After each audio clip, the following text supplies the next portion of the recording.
Have you ever looked at the one person meant to be your destiny and realized they are your doom? The alpha heir stood before me, his face a mask of disgust as the mate bond flared to life between us. I thought his rejection would be the end of my story, but I was wrong. It was just the beginning. Have you ever tried to scrub a stain from stone? It's a fool's errand. The rock drinks the shame, holds it deep where no brush can reach, and the only thing your efforts earn you is the burn of lie in your lungs and the ache of surrender in your bones. The great hall of the Silver Moon Pack was made of such stone, and I felt a certain kinship with it. My own skin felt permanently stained by a crime I didn't commit, marked by a father whose name was only ever spoken as a curse. The scent of lemon polish did little to mask the damp, cloying smell of history, of judgment. My knuckles were raw, my knees screaming from hours on the cold floor. But the physical pain was a welcome distraction. It was a shield against the whispers that slithered around me like smoke. "Look at her," a voice purred from behind. Alara. Of course. Her voice was like honey, laced with glass. Still trying to wash away her father's treason. You'd have better luck scrubbing the moon from the sky, Celine.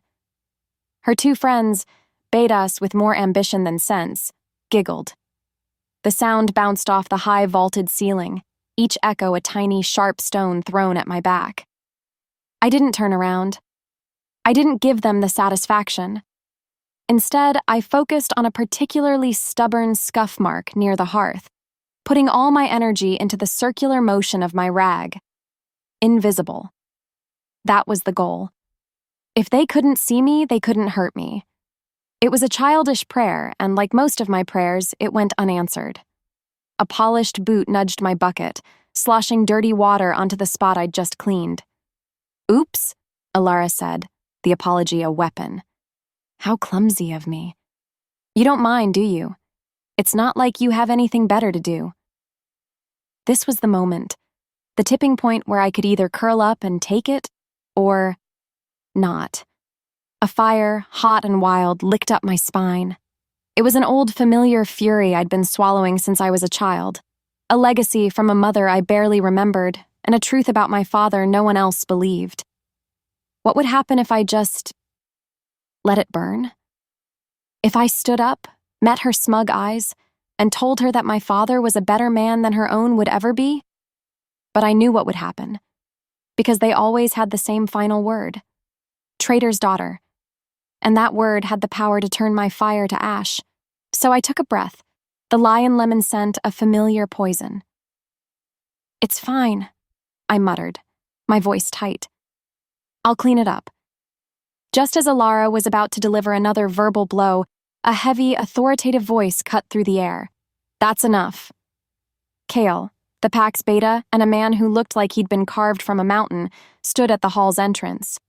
His presence silenced Alara instantly. His gaze swept over her and her giggling companions with cold disappointment before landing on me. There was something in his eyes, something that wasn't quite pity, but wasn't disdain either. It was a weariness, a deep-seated knowledge of the pack's ugliness. He looked at me like I was a problem he didn't know how to solve. "Alara, your duties are in the training grounds, not here," he said, his tone leaving no room for argument. She shot me a final, venomous look before stalking away, her friends trailing behind her like well-trained hounds. Once they were gone, Kale cleared his throat, his formality returning. He unrolled a scroll, his voice booming into the empty hall. "By order of Alpha Marcus, let it be known that the heir's selection ceremony will take place on the next full moon." He paused, letting the weight of the proclamation settle. "All unmated she-wolves of age are required to be in attendance. The future of this pack will be secured when Alpha Heir Jackson chooses his Luna." My heart hammered against my ribs. The ceremony. It was the one night every she-wolf dreamed of, and the one night I dreaded above all others. A night of hope, of destiny, of public display. I just had to get through it. Stay in the kitchens. Stay hidden. Continuing on his path, Kale's heavy footsteps paused right beside me. I kept my head down, staring at the swirling gray water in my bucket. He didn't say anything for a long moment. Then a low rumble, barely a whisper. Your father. He was a good soldier, Celine. Remember that. The words were so unexpected, so contrary to everything I'd ever been told, that I couldn't even look up. Before I could process it, he was gone, his footsteps receding down the corridor. He was a good soldier. Why would he say that? What did it mean? The question hung in the air, a fragile wisp of smoke in the suffocating atmosphere of my life. My brief moment of confusion was shattered by the arrival of Martha, the head Omega. Her face was a permanent scowl, her hands planted on her wide hips. Don't think you're getting out of it, she snapped, her eyes hard as pebbles. You'll be working the ceremony, serving the guests, and you'd better not drop anything, traitor's blood. And just like that, the walls closed in. I was going to be there, on display, a servant in the middle of a fairy tale, with the stain of my name for everyone to see. The cold from the stone floor wasn't just in my knees anymore. It was seeping straight into my soul. The night of the ceremony arrived on a wave of stifling heat and nervous energy.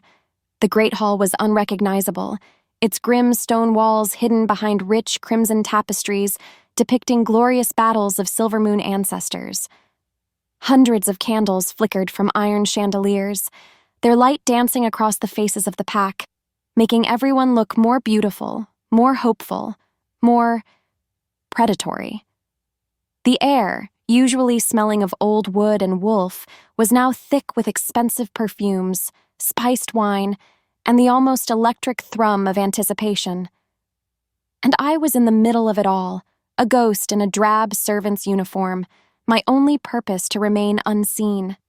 My tray felt like it weighed 1,000 pounds, the delicate flutes of champagne trembling with the frantic beat of my own heart.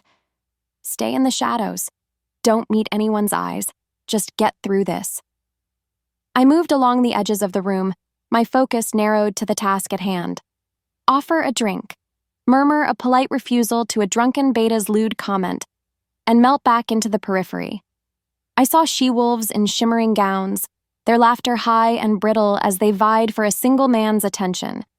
It was a beautiful, terrifying performance. In another life, maybe I would have been one of them. But my bloodline had barred me from that dream before I was even old enough to have it. A sudden hush fell over the crowd, a wave of reverence that was almost a physical force. Alpha Heir Jackson had arrived. He was everything a pack could want in a future leader. Tall, broad-shouldered, with a cascade of blonde hair that fell over a face that was unfairly handsome. He moved with an easy, confident grace that commanded attention. His scent cut through the cloying perfumes. Sharp winter pine and the clean, crackling energy of a coming storm. It was a scent that promised power, and every wolf in the room seemed to lean into it. I instinctively shrank back, pressing myself against a stone pillar, making myself smaller. My eyes scanned the room, looking for anything to focus on other than the air. And then I saw him. In a carved, high-backed chair near the Alpha's dais, almost hidden in the deep shadows, sat a man whose stillness was more commanding than Jackson's grand entrance. It was King Darius of the Northern Kingdoms. What in the goddess's name was he doing here? A king didn't attend a simple heirs ceremony. His presence was an anomaly, a disruption in the natural order of things. He wasn't watching Jackson. His gaze was sweeping over the crowd with a heavy, bored intensity. His face was all harsh lines and shadow, with eyes that seemed to absorb the candlelight rather than reflect it. A chill traced its way down my spine. He was danger. Pure, apex predator danger. I needed to move. I forced my feet to unstick from the floor, turning to make another pass with my tray. Another, if you please, a gruff voice said to my left. I turned, lifting the tray, when a laughing she-wolf stumbled backward, right into the man I was about to serve. He grunted, lurching forward directly into me. The world tilted. Time seemed to warp, stretching and slowing as the heavy silver tray flew from my hands. Champagne flutes cartwheeled through the air in a glittering arc. I stumbled forward, my balance gone, my arms flailing for something, anything to stop my fall. I was going to crash right at the Alpha Air's feet. My nightmare was coming true. I collided not with the floor, but with a wall of solid muscle. Jackson's hands shot out, grabbing my arms to steady me. And then it happened. The moment his skin touched mine, a bolt of pure lightning shot through my body. It wasn't a shock. It was a connection. A white-hot current that seared a path from him to me, yanking on something deep in my soul. The air crackled. The sense of the room vanished, replaced entirely by the overwhelming power of him, pine and storm and something more, something that whispered mate. 1,000 images, 1,000 lifetimes flashed behind my eyes in a dizzying, impossible instant. A life I could never have, a love I would never know. A collective gasp sucked the air from the hall. Everyone had felt it. The sacred, undeniable snap of a fated bond igniting into existence. I looked up, my breath caught in my throat and met Jackson's eyes. For a split second, I saw the same shock I felt reflected in their blue depths. I saw the flash of destiny, the pull of the goddess's will. Then, just as quickly, it was gone, replaced by something else. Something that twisted his handsome features into a mask of pure, undiluted horror. It was a look of utter revulsion, as if he hadn't just found his fated mate, but had touched something filthy, something cursed. And in the dead silence of the great hall, under the weight of 100 pairs of eyes, that look broke me more than any physical blow ever could. Silence. It was a living creature, a heavy, suffocating beast that descended upon the great hall. It pressed in on my ears, amplifying the frantic, terrified thumping of my own heart until I was sure everyone could hear it. Every single wolf in the room was staring at me, the traitor's daughter who had somehow impossibly been chosen by fate to be their Luna, and staring at their future alpha, whose face was a canvas of absolute disgust. The bond, that beautiful, terrible spark, was still thrumming between us, a live wire of agony and longing. I could feel his shock, his fury, his revulsion as if they were my own. And it was gutting me from the inside out. Whispers began to creep back into the silence, venomous and sharp. Her? The bloodline is tainted. It's a curse. A bad omen. Jackson's father, Alpha Marcus, looked like he wanted to kill someone. His eyes, a harder, colder version of his son's, were fixed on me with murderous rage. He saw me not as a future daughter, but as a blight on his legacy. Jackson finally tore his gaze away from me and looked at his father. A silent, desperate conversation passing between them. I saw the Alpha give a nearly imperceptible shake of his head. An order. Fix this. Jackson's attention snapped back to me. The warmth of the bond was gone, replaced by a chilling frost. When he spoke, his voice was not the warm, charismatic tone of a leader, but the cold, cruel crack of a whip. "This cannot be," he declared, his voice ringing with authority, aimed not just at me, but at the entire pack. "The moon goddess has made a mistake." A mistake. The word was a physical blow. The bond recoiled, a wounded thing. He took a step back, creating a chasm between us. "I, Alpha Air Jackson of the Silver Moon Pack," he projected, his voice void of all emotion, "cannot and will not accept a mate with traitor's blood running through her veins." He looked directly into my eyes, and the world narrowed to the space between us. "I reject you." The words were an incantation, a spell of breaking. And the breaking, oh goddess, the breaking. It was not a quiet snap. It was a violent, brutal tearing inside my chest, as if my very soul was being ripped in half. Pain, white-hot and absolute, exploded behind my eyes. I should have collapsed. Every wolf who endures a rejection collapses, their body and spirit shattered by the trauma. I felt my knees buckle, a gasp of pure agony escaping my lips. But as the darkness rushed in, something else rose to meet it. A strange, ancient power deep in my bones flared to life.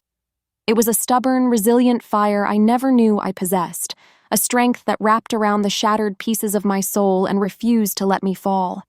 It held me up, a silent act of defiance against the crushing weight of his repudiation.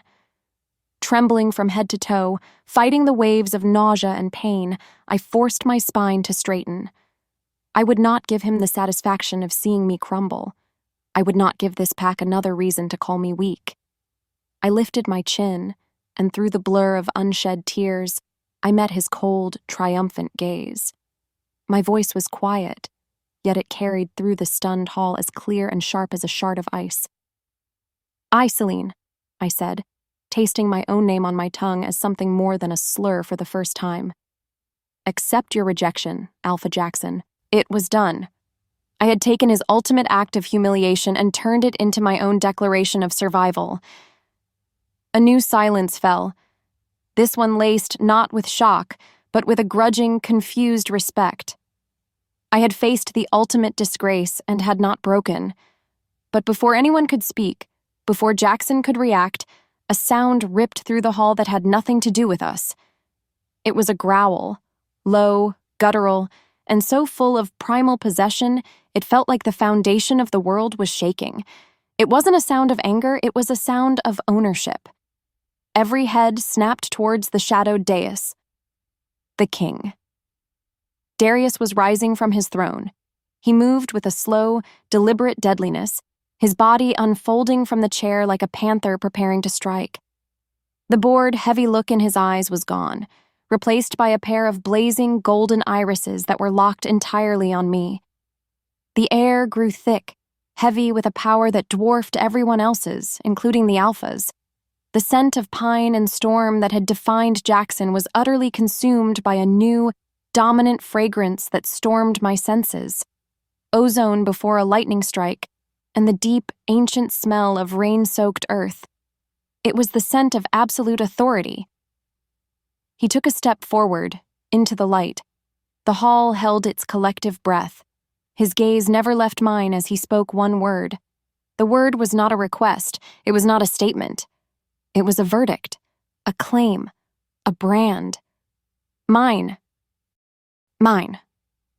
The word was not spoken. It was unleashed. A single possessive syllable that landed in the dead silence of the hall and shattered it into 1,000 pieces of panicked noise. It was a brand, seared onto my soul, and my first thought was a blast of pure, unadulterated terror. He's not talking about me. He couldn't be. The king, a figure of myth and shadow, a creature of absolute power, was not looking at me. But his eyes, 2 chips of molten gold, were pinned to me and me alone. They saw nothing else. The rest of the world had ceased to exist for him, and in turn, for me. The pain from Jackson's rejection was a distant, fading echo, swallowed by a new and far more potent wave of dread. This was worse than being broken. This was being claimed. Chaos erupted. Wolves who had been frozen in shock were now shouting, their voices a messy, confused roar. Alpha Marcus recovered first, stepping forward with a placating but firm posture. He was an alpha on his own lands, a lord in his own domain. But a king was something else entirely. "Your Majesty," Marcus began, his voice strained. "This is a Silver Moon matter. The girl is of our pack." He never finished the sentence. King Darius didn't even glance at him. He simply shifted his gaze a fraction of an inch, a silent, dismissive flick of his eyes that carried more weight than a physical blow. The alpha of the Silver Moon pack actually recoiled, his words dying in his throat, his authority turning to dust. The message was brutally clear. Your power ends where mine begins. I felt a hysterical laugh bubble in my throat. I had just been discarded by a prince only to be picked up by a god king, and I didn't know which was the crueler fate. Then the king moved. He didn't walk. He flowed through the chaos, a river of pure predatory focus, parting the sea of stunned wolves. They scrambled out of his path, their instincts screaming at them to submit. He was headed directly for me, and my own body was screaming too. Run! Where would I go? What would I do?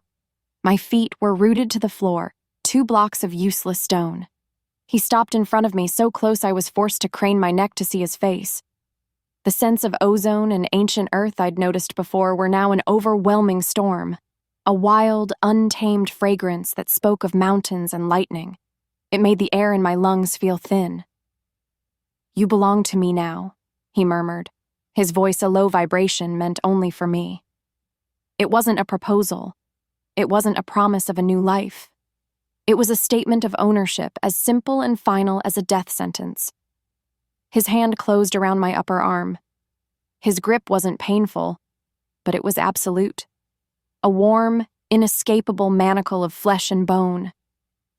He began to pull me, leading me away from the center of the hall as if I were nothing more than a spoil of war. "You can't have her!" a voice finally yelled, cutting through the din. "Jackson." His face was a mess of fury and disbelief. "She's accursed! She's nothing!" The king's movement paused. His head turned slowly, deliberately toward the air, and for a terrifying, heart-stopping second, the human king was gone. His golden eyes blazed with a feral, inhuman light. His lips peeled back from his teeth in a snarl that was completely wolf, a promise of a ripped throat and a bloody death. It was the most terrifying thing I had ever seen. Jackson choked on his words, stumbling back, his bravado instantly extinguished by the sight of a true predator. Satisfied, Darius turned back and continued his inexorable pull. He dragged me past the wolves I had served, past the faces that had sneered at me my whole life. Their expressions were now a mixture of shock, fear, and a strange, warped envy. They had cast me out, and now I was being claimed by a power they could only dream of. I felt a grim, bitter satisfaction in that. They had made me an outcast, and in doing so, had somehow made me a queen's prize. The great oak doors of the hall were thrown open by guards clad in black and silver. The cold night air was a shock to my skin, a sudden, sharp gasp of reality after the suffocating heat inside. He pulled me out into the moonlight, his grip never loosening. I took one last fleeting look back at the great hall, at the only world I had ever known. Then the doors slammed shut, the sound a final, booming punctuation mark on the end of my life. I was alone in the dark with a king whose wolf had just claimed my soul, and I had no idea what kind of prison he was taking me to. The king's palace was not a home. It was a fortress of silence and power, a testament to a long line of predators. He led me through halls of polished black marble so reflective they looked like frozen lakes, my ragged servant slippers whispering against their perfect surface. Tapestries depicting brutal, bloody wars hung from the walls, their woven threads seeming to writhe in the flickering torchlight. Guards stood as still as statues in every archway, their eyes following me without ever moving their heads. There was no warmth here, no life. Only the cold, heavy weight of history and the silent promise of violence. It was the most beautiful, terrifying cage I had ever seen. Darius finally deposited me in a chamber that was larger than the entire hovel I'd grown up in. A massive four-poster bed draped in velvet sat against one wall, and a fireplace, cold and empty, was large enough to stand in. But the opulence was a lie. The windows were reinforced with elegant ironwork that was no different from bars, and 2 stoic guards were posted just outside my door. He left without a word, the heavy click of the closing door sealing my fate. I was a prisoner. Hours later, after I'd refused to touch the tray of exquisite food left for me, I was summoned. The guards escorted me not to a comfortable parlor, but to the throne room. It was a cavernous space, dominated by a throne carved from what looked like the bones of some ancient, massive beast. Darius sat upon it, a king in his natural element. But he was not alone. A council of 5 wolves, all of them old, with eyes as hard and sharp as obsidian chips, stood before him. They turned as one to look at me, their gazes stripping me bare, judging me, and finding me wanting. "This is the one?" A sharp-faced she-wolf with silver hair sneered. Her scent was like bitter herbs. "A packless omega with traitor's blood. She used witchcraft to ensnare the king's wolf. The bond is an abomination, a danger to this throne." The other council members murmured in agreement. My fear, which had been a cold knot in my stomach, began to burn with a hot spark of anger. I was not a thing to be discussed. I was not a curse. I used nothing, I said, my voice shaking but clear. I did nothing. This was not my choice. The she-wolf, whose name I learned was Lyra, laughed, a dry, rasping sound. You expect us to believe that fate chose you for our king? A nobody? You are either a liar or a fool. I opened my mouth to retort, but Darius finally spoke. Enough, Lyra. His voice was quiet, but it cut through the tension like a razor. He rose from the throne and descended the dais, coming to stand beside me. He didn't touch me, but his presence was a shield. She is my fated. Her presence here is my will, and that is all the justification this council requires. The wolves bowed their heads in submission, but their eyes still burned with suspicion. Darius had defended me, and a small, treacherous part of me felt a sliver of gratitude. Then he turned his head, his gaze meeting mine, and the gratitude died. Do not mistake this for affection, he said, his voice a low, cold current meant only for me. My wolf has chosen, but I have not. You are a complication I must now manage. You will stay here, you will be protected, and you will do exactly as I say. His wolf has chosen, but I have not.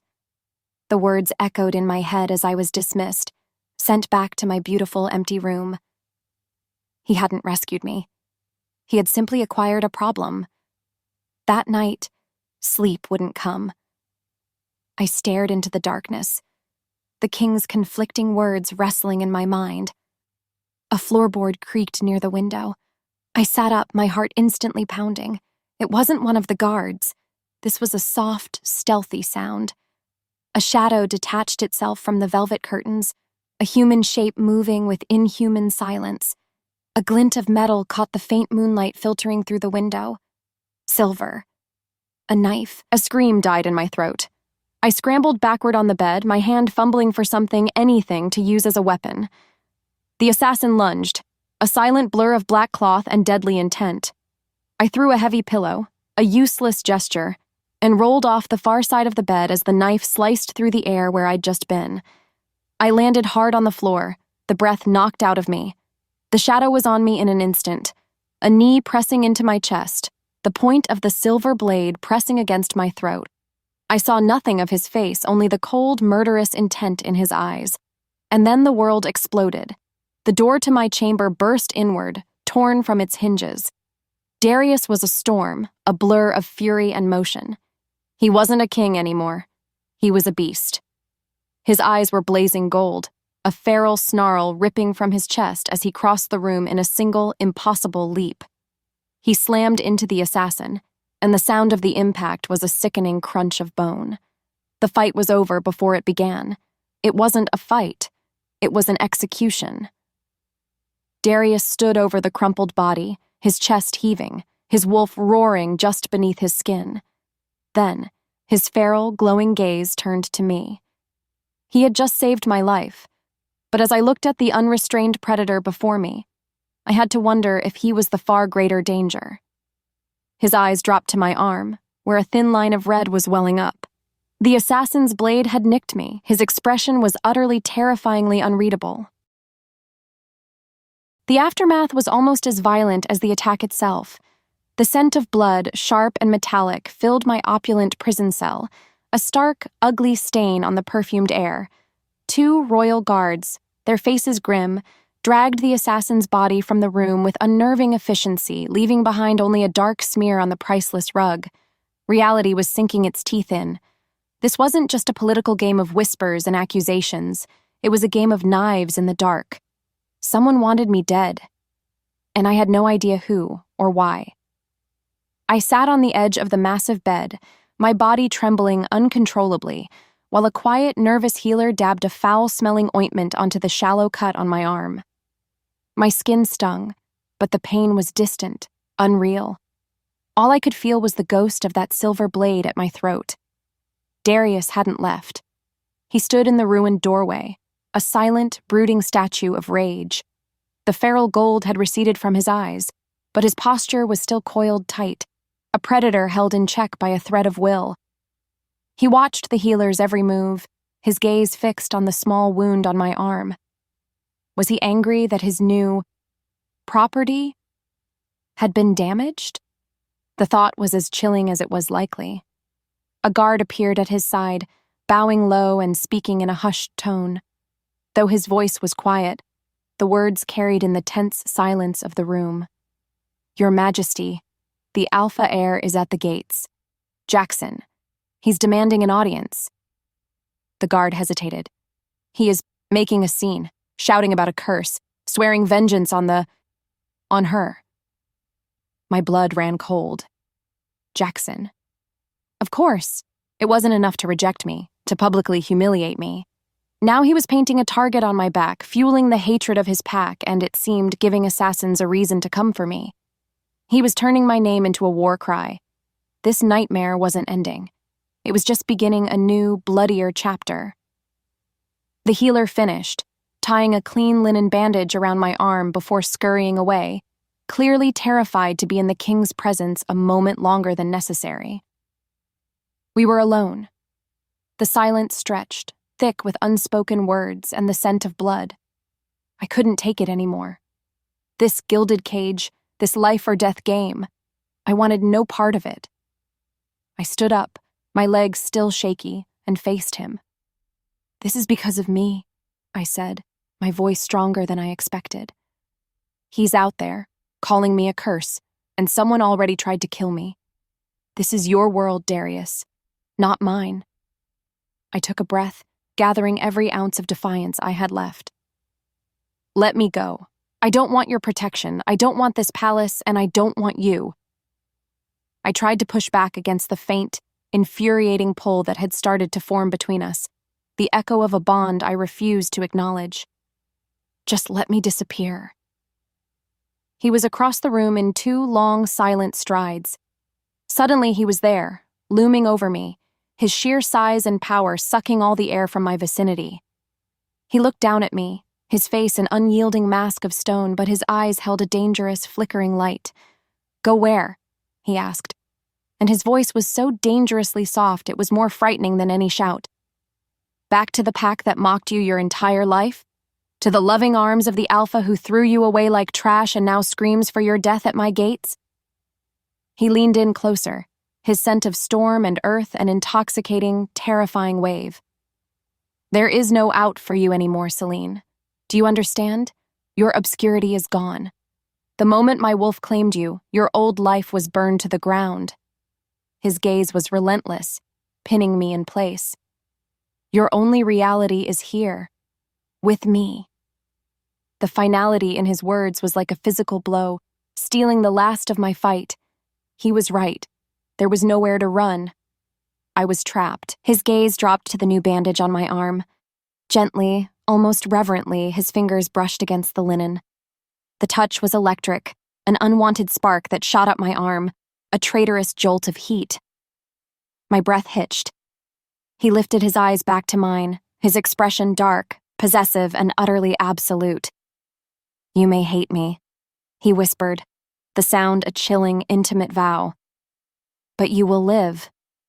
He paused, letting the weight of his promise settle deep into my bones. "Even if I must kill the world for you." Days in the king's palace bled into one another, each one a perfect, suffocating copy of the last. My life, which had once been defined by the rough texture of a cleaning rag and the constant ache in my back, was now a strange pantomime of luxury. I was a doll being dressed in silks that felt like lies against my skin, served food on silver platters that tasted like ash in my mouth, and followed by guards whose silent presence was a constant reminder of my cage. The maids who attended to me never quite met my eyes, their movements quick and efficient, as if touching me might be contagious. I was a ghost haunting these opulent halls, a living omen that everyone wished would just disappear. I was protected, yes, but I had never felt more alone. Tonight, my performance was to be at a formal dinner with Darius and his council. The king had decreed it, his word as unbending as iron. So I let them lace me into a gown the color of a midnight sky, its fabric cool and heavy. I walked beside Darius into the dining hall, my head held high, my face a carefully constructed mask of indifference. I could feel their eyes on me instantly. The council lords and ladies, the same ones who had called me an abomination, now offered thin, brittle smiles. Lyra, the sharp-faced she-wolf with the silver hair, watched me with the undisguised hunger of a vulture. The whispers started before I even sat down. Such a plain little thing. The king must be enchanted. An omen, I tell you. A blight on the throne. I focused on the intricate patterns of the silverware, on the way the candlelight gleamed on the polished wood of the long table. I tried to make myself small, to retreat into the fortress of my own mind. They discussed pack business, trade disputes, and reports of rogues near the southern border. I was an ornament, a silent, unwilling decoration at the king's side. Darius himself was a formidable presence, listening more than he spoke, his quiet questions cutting to the heart of every matter.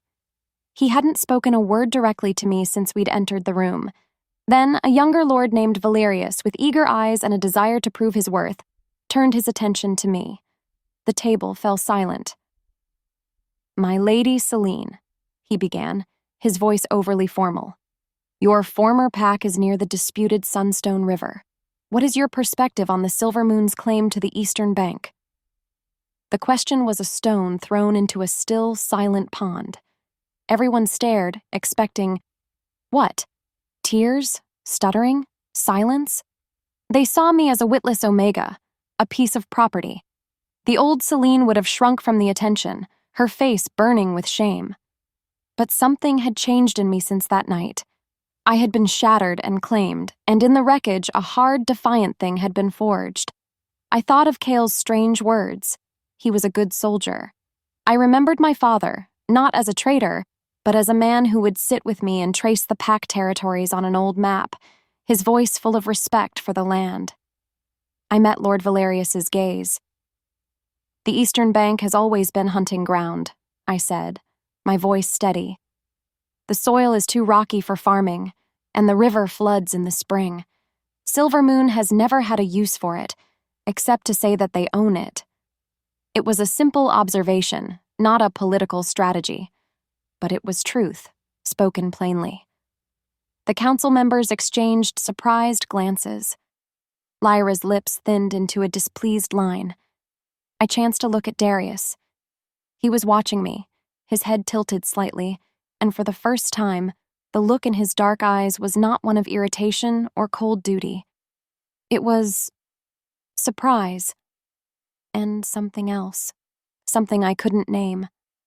The conversation eventually moved on, but the dynamic had shifted. I was no longer just an object. I had spoken.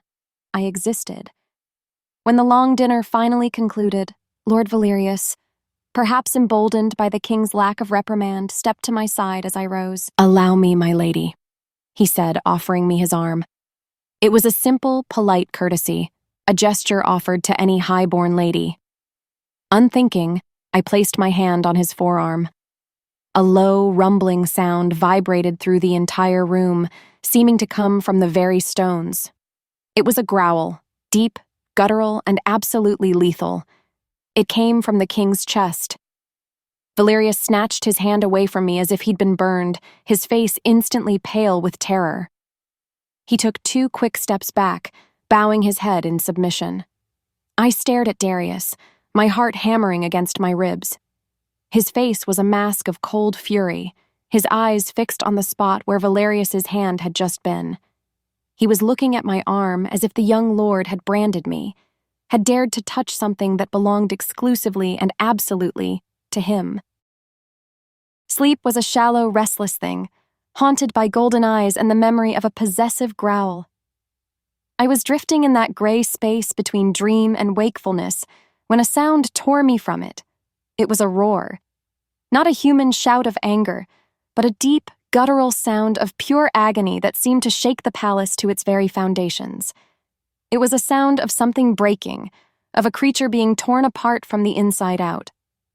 My body went rigid with fear, my hand instinctively clutching the velvet blanket. Another roar, This one closer was followed by the sickening crack of bone. I slipped out of bed, my feet silent on the cold floor. I crept to my door and pressed my ear against the heavy wood. Silence. The guards who were always there, were gone. Had they fled? Or had something happened to them? Against every instinct for self-preservation I possessed, I turned the handle. The door swung open into an empty, torch-lit hallway. The agonized sounds were coming from deeper within the palace, a terrible magnetic pull on my senses. I should have stayed in my room. I should have locked the door and hidden under the bed. Instead, I started walking. My bare feet made no sound on the marble as I followed the terrible noises through the sleeping palace. They led me past the throne room, beyond the council chambers, to a set of large doors that stood ajar, leading out into the night. A cool breeze carrying the scent of damp earth and something wild, something metallic, drifted towards me. The sounds were coming from out there. I pushed the door open and slipped outside into a vast stone courtyard used for training, and I saw him. Under the cold white light of the moon, King Darius was on his knees. His body was a horror of unnatural angles, convulsing violently. The fine silk shirt he wore was torn to shreds across his back, and I could see his skin shifting, his muscles writhing as if they had a life of their own. His bones were cracking, elongating, snapping into new shapes as he fought against a transformation. He was trying to stop his wolf from coming out, and the battle was tearing him apart. A low, pained snarl escaped his lips, his head thrown back as his spine arched unnaturally. This wasn't the beautiful, romantic shift I'd heard about in stories. This was agony. This was a war. He must have scented me. His head snapped in my direction, and the face he turned to me was caught halfway between man and beast. His features were elongated, his teeth sharpened to points, and his eyes were no longer human. They were two blazing gold pits of pure, feral instinct. "Get away from me," he snarled, the words a mangled wreck of a human voice and a wolf's growl. He was losing. The beast was winning. My heart was a frantic drum against my ribs. Every rational part of my brain screamed at me to run, to flee from the monster that was about to be fully unleashed. But I was frozen, mesmerized by the terrible, violent beauty of his struggle. And beneath the fear, some other instinct was stirring. The faint, thrumming connection between us, the one I had been fighting so hard to deny, was now a humming wire of shared pain. I could feel his agony as a phantom echo in my own body. Instead of running, I took a single, hesitant step forward onto the cold stones of the courtyard. "Darius," I whispered, my voice barely audible. His head jerked up, his golden eyes locking onto me. He snarled, a clear warning this time. "Stay back." But I didn't. I took another step. I don't know why. Maybe it was the bond. Maybe it was a flicker of pity for a creature in so much pain. Or maybe, just maybe, it was the first truly brave thing I had ever done. "It's okay," I said, my voice a little stronger now. "You're okay. Hear my voice. Just hear me." My words seemed to cut through the fog of his pain. The violent convulsions lessened, his body trembling on the very precipice of the change. He stared at me, his form shuddering, caught between two worlds. He was still a monster, but for the first time, he looked lost. Slowly, my hand trembling so hard I could barely control it, I reached out. My mind screamed that this was madness, that he would rip my arm from its socket. I ignored it. My fingers brushed against the bare skin of his arm where the shirt had been torn away. His skin was burning hot, his muscles bunched like solid iron beneath it. The moment I made contact, it was like a lightning rod grounding a storm. The violent energy convulsing through him just stopped. The tension snapped. With a shuddering, ragged gasp, he collapsed forward, catching himself on his hands, his head hanging low. The terrible shifting ceased. He was still a man. My touch had been an anchor in the storm of his own nature. He stayed there for a long moment, his chest heaving. Then, slowly, he lifted his head and looked at me. The feral gold in his eyes had softened, the beast retreating to leave only the man, staring at me with an expression of raw disbelief and a shocking, heart-stopping vulnerability. For the first time, he wasn't looking at me like a complication or a possession. He was looking at me like I was a miracle. My hand was still on his arm, a fragile, terrifying bridge between us, forged in pain and moonlight. And just behind me, from the shadows of the doorway, I heard a guard's hushed, fearful whisper. "The council is right. Her presence is destabilizing the king." The next day, the fragile connection forged in the moonlight was gone, shattered by the cold light of dawn. Darius was once again the remote, unreadable king. He avoided me, his gaze sliding past me as if I were made of glass. If he felt anything about what had happened between us, gratitude, confusion, fear, he buried it deep beneath his royal mask. But the palace itself felt different. The tension was thicker, the whispers from the council more pointed. Lyra and her allies watched me with open hostility now, their suspicion curdling into outright hatred. They had seen my strange influence over their king, and it terrified them. The anchor I had provided for Darius had just secured my own feet in cement, ready to be thrown into the sea. Desperate for a breath of air that didn't taste of suspicion and intrigue, I found my way to the palace gardens. It was a rare moment of freedom, a sprawling labyrinth of sculpted hedges and blooming nightshade. Guards were still posted at the perimeter, a constant reminder of my gilded prison, but here, at least, I could pretend I was alone. The scent of damp earth and sweet florals was a balm to my frayed nerves. I sank onto a stone bench, hidden away in a small alcove, and closed my eyes. I knew I'd find you here. My eyes snapped open. A figure stepped out from behind a towering hedge of blood-red roses. Jackson. My breath caught in my throat. How had he gotten in here? His face, once so handsome and confident, was now gaunt, his eyes wild with a feverish obsession. He looked like a man haunted. "I made a mistake," he said, his voice a raw, desperate rasp. He took a step towards me, and I immediately shot to my feet. "Stay away from me," I warned, my voice trembling. Where were the guards? "It wasn't my choice," he pleaded, ignoring my warning and advancing again. "My father, the council, the pressure of the pack. They said your blood was a curse, but the only curse is living without you." He sounded insane, his words a torrent of self-pity and blame. "The bond, I still feel it, don't you? It's not too late. You're mine." "I am not yours," I spat, backing away until my shoulders hit the cold stone wall of a fountain.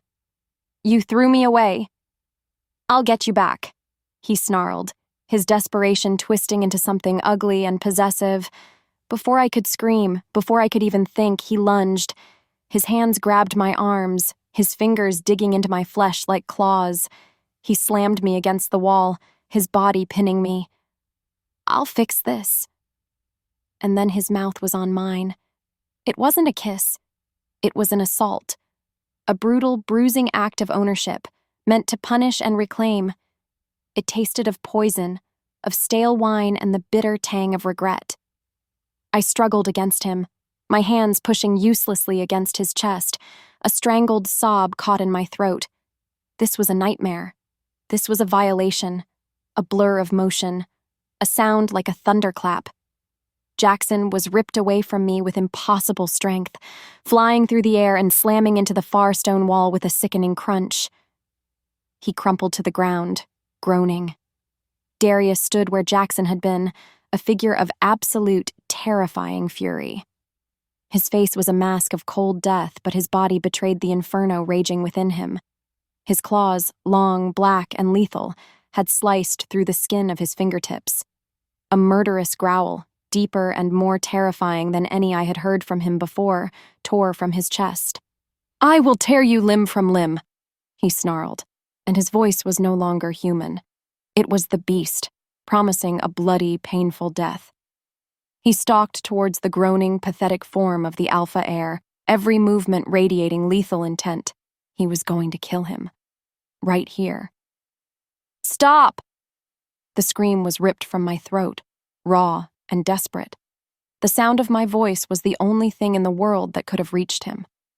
He froze, his claws inches from Jackson's throat, his entire body trembling with the effort of holding back the kill.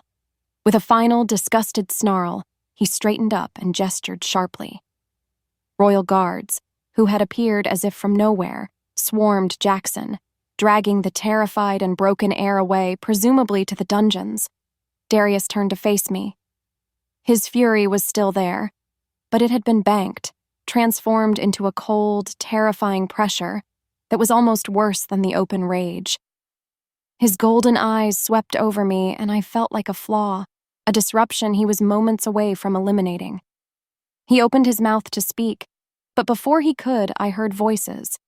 They came from a nearby alcove, hidden by a thick trellis of ivy. It was Lyra, and her voice was a deadly, sibilant whisper. "This proves it. She is a magnet for chaos. He almost killed an alpha heir for her." Another voice murmured in agreement. Then Lyra spoke again, her tone dropping to one of finality and treason. "If the king won't get rid of her, then the council will have to do it for him." I was frozen solid, caught between the chilling, possessive wrath of the king before me and the certain deadly plotting of his council just feet away. I wasn't just a prisoner anymore, I was a dead woman walking. Paranoia is a slow poison. For 3 days, it had been seeping into my veins, a constant cold dread that made every shadow in my opulent room look like a lurking assassin. Every meal was a threat, every drink a potential death sentence. I pushed a piece of roasted pheasant around my plate with a silver fork, the rich aroma of rosemary and garlic turning my stomach. How could I eat when I knew Lyra and her cronies were plotting my end? I was a lamb waiting for the slaughter, and the waiting was its own special kind of torture.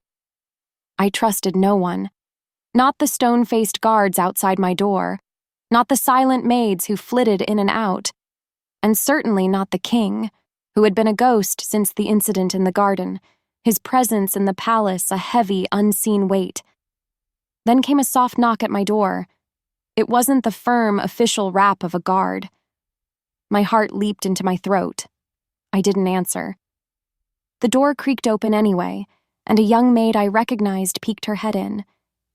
Her name was Lena, a quiet girl with wide, fearful eyes who, unlike the others, had sometimes offered me a small, fleeting smile.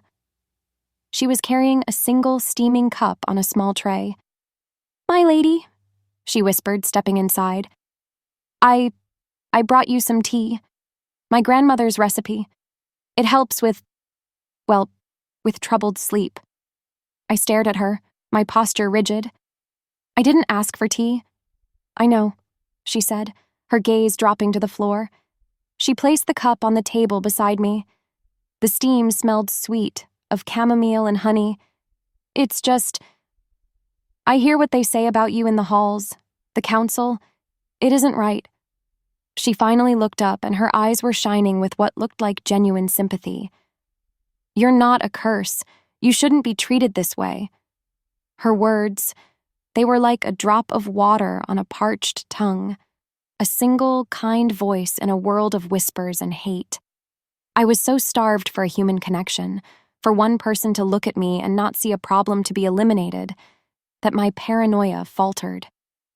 Was it possible that not everyone in this stone fortress was my enemy? Could I trust this one girl? I wanted to. Goddess, I wanted to believe her. "Thank you, Lena," I said, my voice thick with an emotion I couldn't name. She gave me another one of her small, watery smiles and slipped out of the room, leaving me with the warm, fragrant cup. I picked it up, the ceramic warm against my cold hands. It was just tea.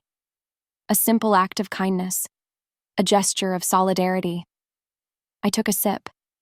It was sweet and calming, the honey coating my throat. I took another, deeper drink, letting the warmth spread through my chest. For a single blissful moment, a knot of tension I hadn't even realized I was carrying loosened. And then the burning started. It began as a spark in the pit of my stomach, a tiny coal of heat that quickly exploded into a raging inferno. Fire shot through my veins, a liquid agony that made me gasp. The teacup shattered on the floor. I doubled over, a choked cry tearing from my throat.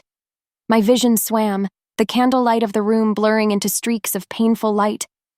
Through the haze, I saw the door open again. Lena stood there, her face a mask of horrified, tearful regret. "I'm so sorry," she sobbed, her hand pressed to her mouth. "My family, my brother, they threatened them. I had no choice." The betrayal was a blade of ice, colder and sharper than any poison. I tried to speak, to scream, to curse her, but my throat was closing up. My limbs began to convulse, my body no longer my own. The world tilted, the floor rushing up to meet me as my strength gave out completely. Darkness, pain, then flashes of nightmare. The sound of a door being splintered into 1,000 pieces, a roar of pure, unrestrained fury that was more beast than man. The scent of ozone and a king's rage. The world swam back into a blurry, agonizing focus for a single, searing moment. I was being held. Strong arms were wrapped around me, lifting me as if I weighed nothing. I looked up into Darius's face. It was stripped bare of his royal mask, of all his cold control. It was the face of a man watching his world burn.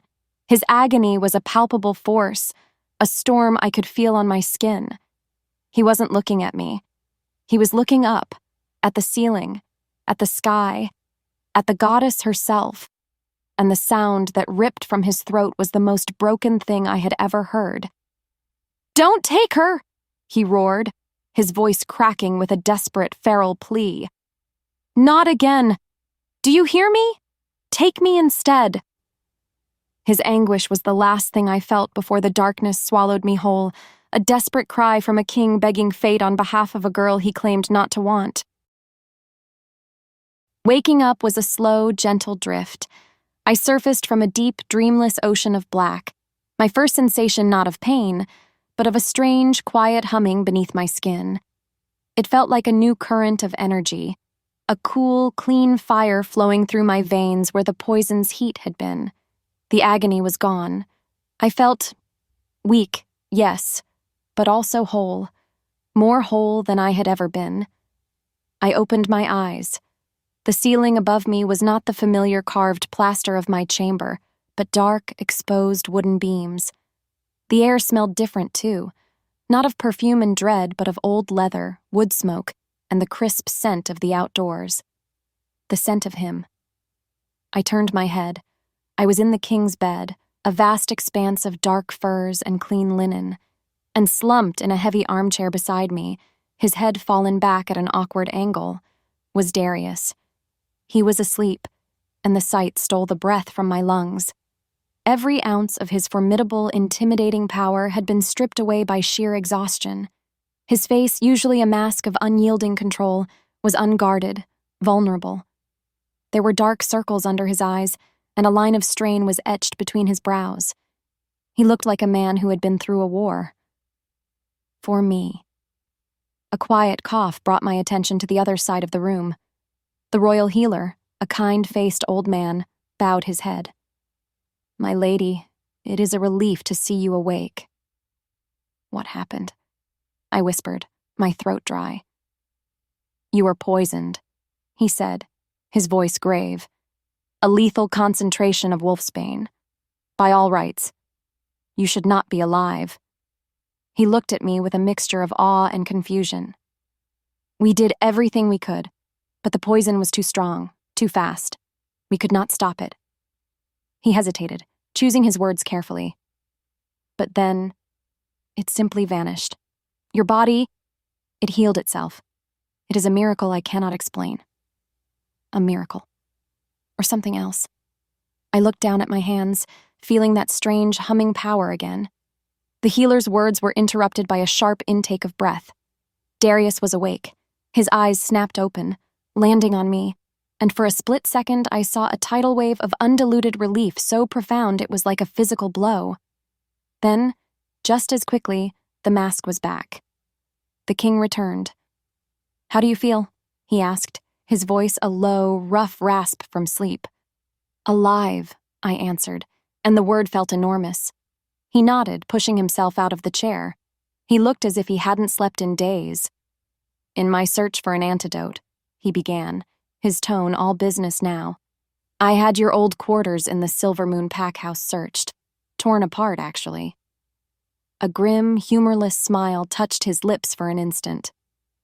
"I didn't find any herbs that could help." He walked over to a heavy oak desk. "But I found this." He returned with a small, worn leather pouch tied with a faded ribbon. He placed it in my hand. It was light, almost weightless. With trembling fingers, I untied the ribbon and emptied the contents onto the fur blanket. A single folded parchment, yellowed with age, fell out. It was sealed with a wax crest I didn't recognize. A snarling wolf's head crowned with a crescent moon. The crest of the former king. His father. "It was hidden beneath a floorboard," Darius said, his voice quiet, watching me. I broke the seal. The letter was written in a delicate, feminine hand. It was addressed to my mother, Alora. It was from the old king. My heart pounded as I read the elegant script, and with every word, the entire world, my entire identity, was unwritten and then rewritten anew. "My dearest Alora," the letter began, "if you are reading this, then I have failed, and your brave mate, my most loyal friend, has fallen protecting me.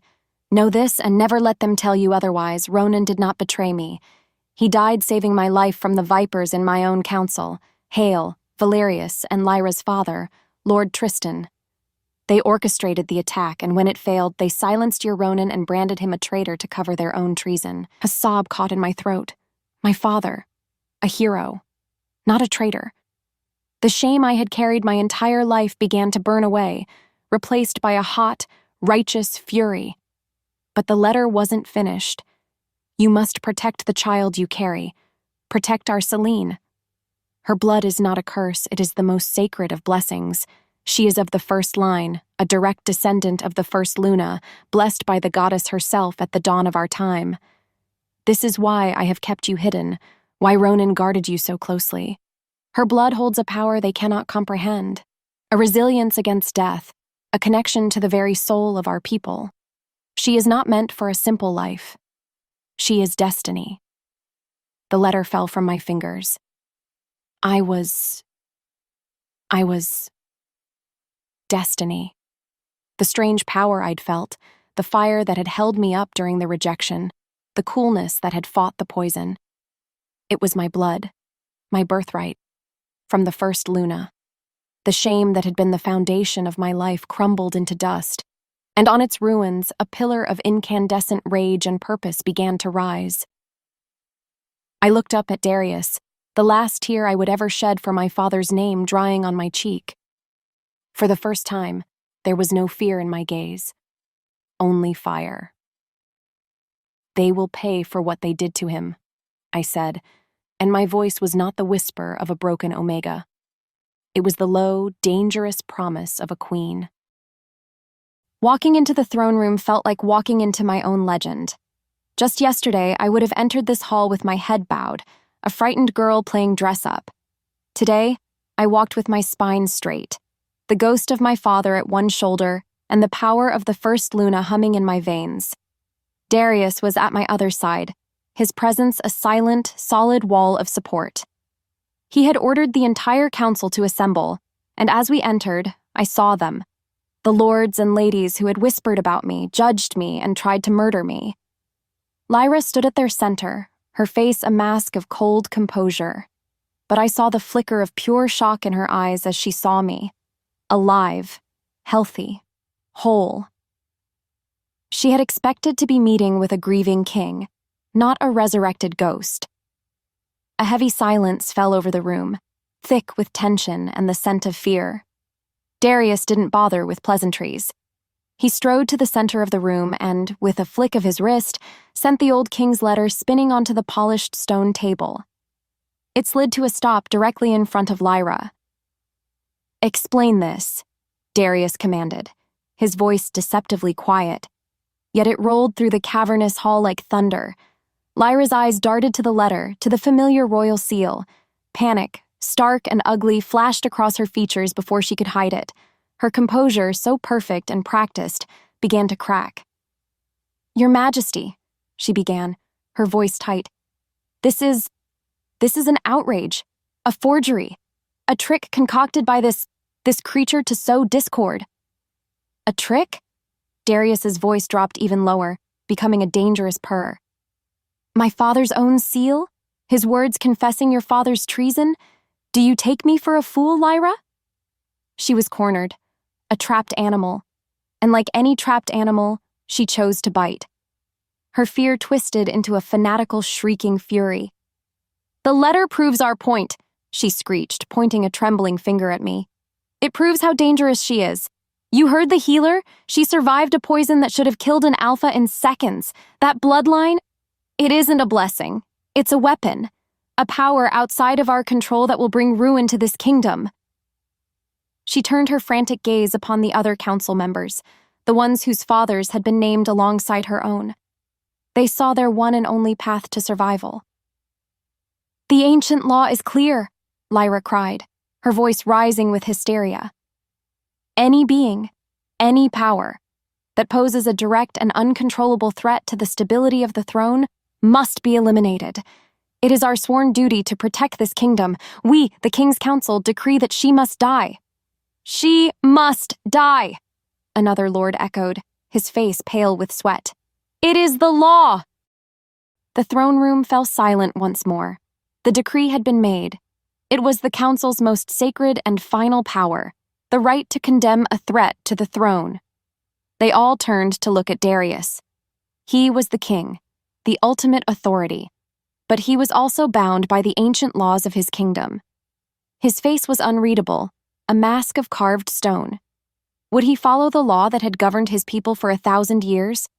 Or would he follow the pull of a bond his human side claimed not to want? My heart hammered in my chest. This was the moment, his choice. He looked at the council, at their faces, twisted with a desperate, self-serving righteousness. He saw the rot that had festered at the heart of his kingdom for a generation. Then, his gaze moved to me. He saw me standing there, not as a frightened Omega, but as the daughter of a hero, the heir to a sacred legacy, a woman who had walked through the valley of death and had come back stronger. Slowly, deliberately, he moved. He crossed the space between us and came to stand directly in front of me, his back to the council. He was a living shield, a fortress of muscle and will between me and my executioners.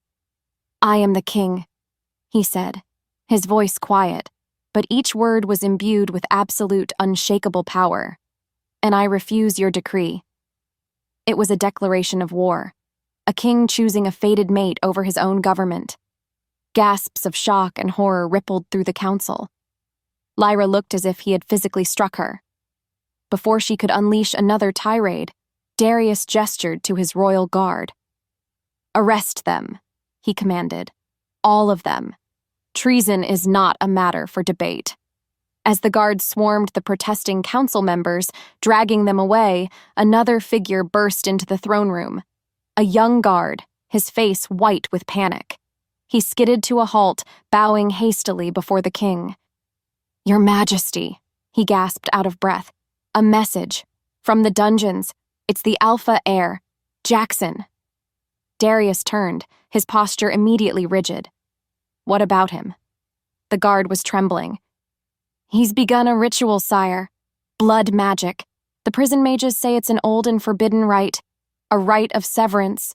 They say it's designed to forcibly tear a fated bond apart from a distance." He looked at me, his eyes wide with terror. "If he completes it, it won't just break your connection. The mages say it will shred her very soul." The guard's frantic words, "a rite of severance, it will shred her very soul." crashed through the throne room, and the calculated order Darius had just imposed was shattered into pure chaos. He became a storm of controlled fury, his voice a low, lethal weapon as he dispatched his royal guard to the dungeons with orders that left no room for error.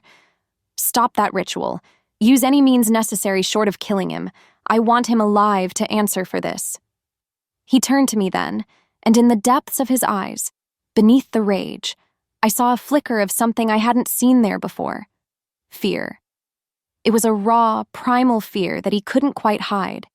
He crossed the space between us in 2 long strides, his hands coming up to grip my shoulders. "They will not succeed," he said. And it was a vow, a sacred oath sworn to me in the middle of chaos. He led me from the throne room, not to my gilded cage, but deeper into the palace, to a hidden study I'd never seen before. It was his private sanctum, a room that smelled of old books, wood smoke, and him. While mages were summoned and the palace was turned upside down in a desperate search for a counterspell, he kept me there, a silent, brooding sentinel at my side. The news from the mages was grim. The ritual Jackson had started was ancient, feeding on resentment and powered by blood. Once the incantation had begun, it could not be stopped by conventional means. Only the death of the caster could sever it completely. "Killing him could spark a war with the Silvermoon Pack," Darius said later, his voice a low rumble as he stared into the crackling fireplace. The mages were gone, leaving behind only their grim prognosis and a heavy blanket of despair. "His father is a proud man. He would see it as an act of aggression, not justice." The silence stretched between us, filled only by the hiss and pop of the flames. I watched his profile, the hard line of his jaw, the tension in his shoulders. He carried the weight of a kingdom, and I had just added the weight of my own soul to the burden. "Why?" I asked, the question a soft whisper in the quiet room. "Why did you scream, 'Not again,' when I was poisoned?" He went still, his body rigid.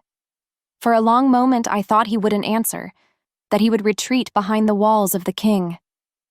When he finally spoke, his voice was a rough, scarred thing, full of a pain he had clearly kept buried for a very long time. "I had a mate before you," he began, his gaze fixed on the dancing flames. "Her name was Alara. It was a political match, arranged by my father to secure an alliance. There was no bond between us, only duty." He paused, and a muscle jumped in his jaw. "I respected her. I was sworn to protect her, and I failed." My heart ached for the cold duty in his voice, for the ghost of a woman he had never loved but had been chained to. A rival kingdom sent assassins. They used a poison, a fast-acting neurotoxin derived from a rare flower. It was meant for me. He closed his eyes, and I could see the memory playing out in the tense lines of his face. "She drank the wine first. By the time I realized what had happened, it was too late. I was too late." He opened his eyes, and the firelight reflected in their depths looked like a fresh, bleeding wound. My wolf, a wolf's deepest, most primal instinct is to protect its mate. When she died, it broke something in him. He saw it as his ultimate failure. He finally turned to look at me, and his gaze was raw, stripped of all pretense. "When I saw you on the floor, dying from that poison," he felt it all over again. The failure, the loss. He could not bear it. A second time. And then I understood. His feral rage, his suffocating possessiveness, his desperate plea to the goddess. It wasn't just about a bond forced upon him. It was about a deep, unhealed wound. It was about the beast inside him howling in grief over a failure he could never forgive. For the first time, I didn't see a terrifying king or a possessive captor.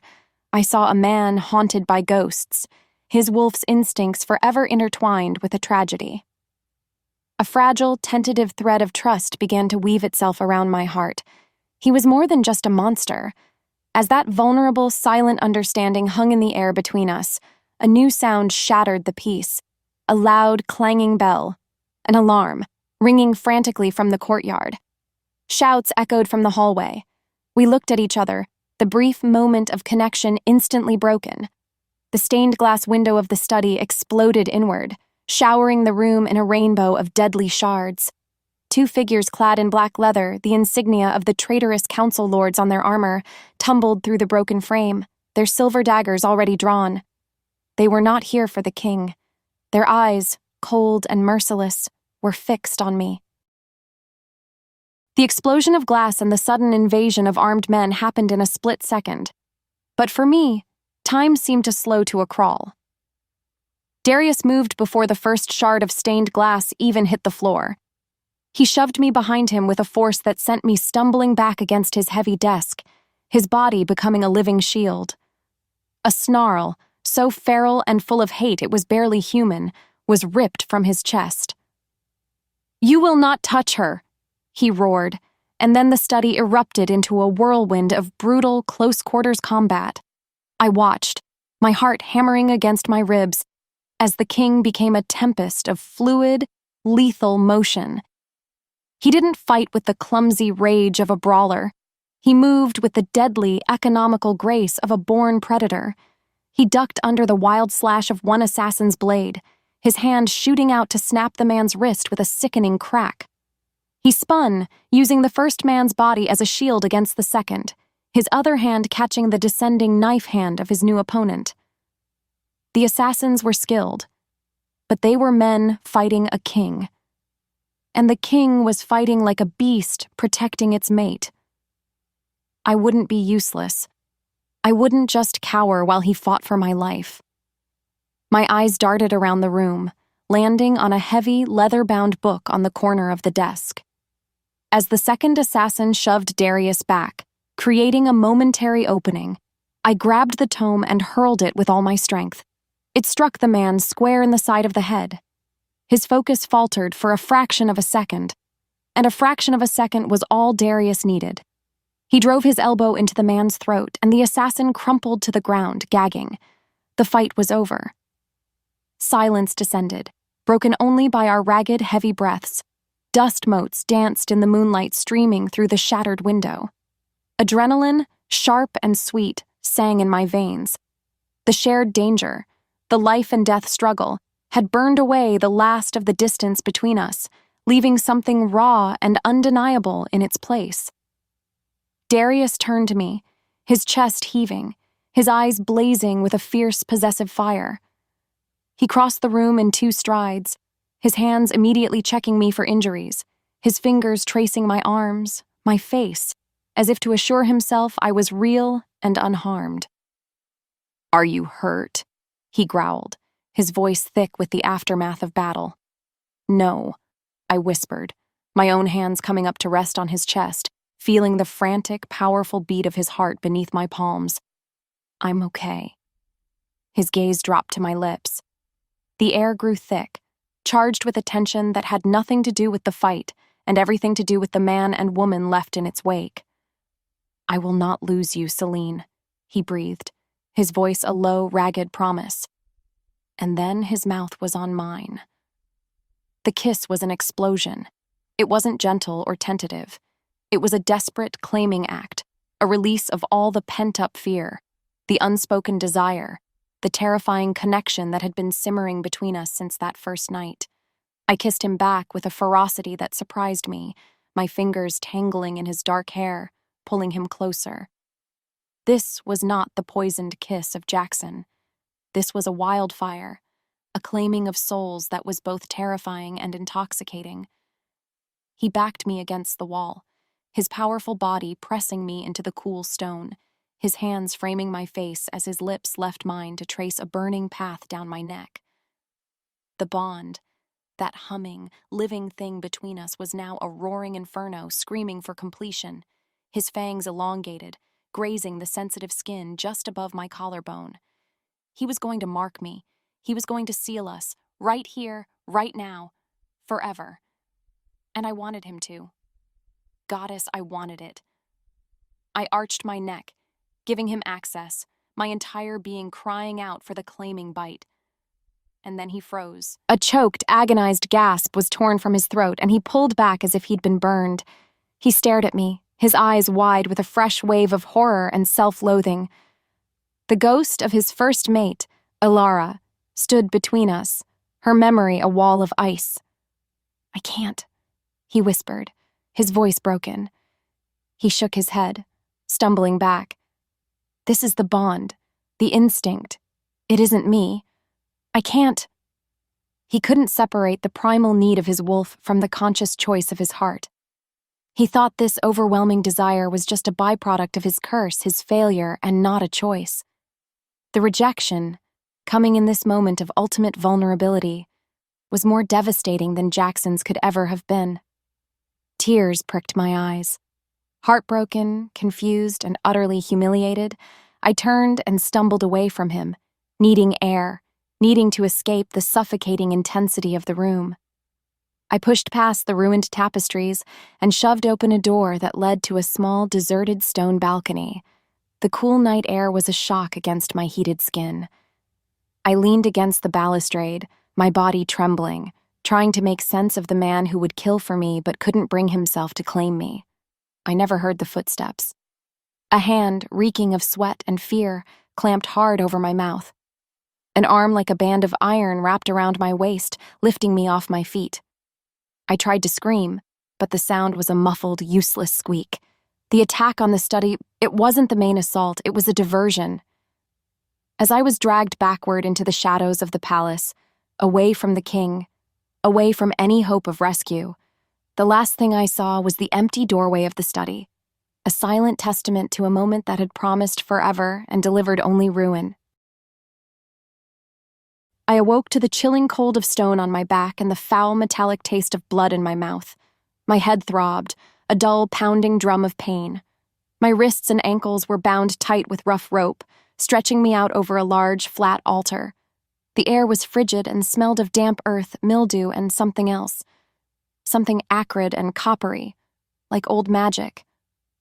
I was in a dungeon, or some forgotten cellar deep beneath the palace. And I was not alone.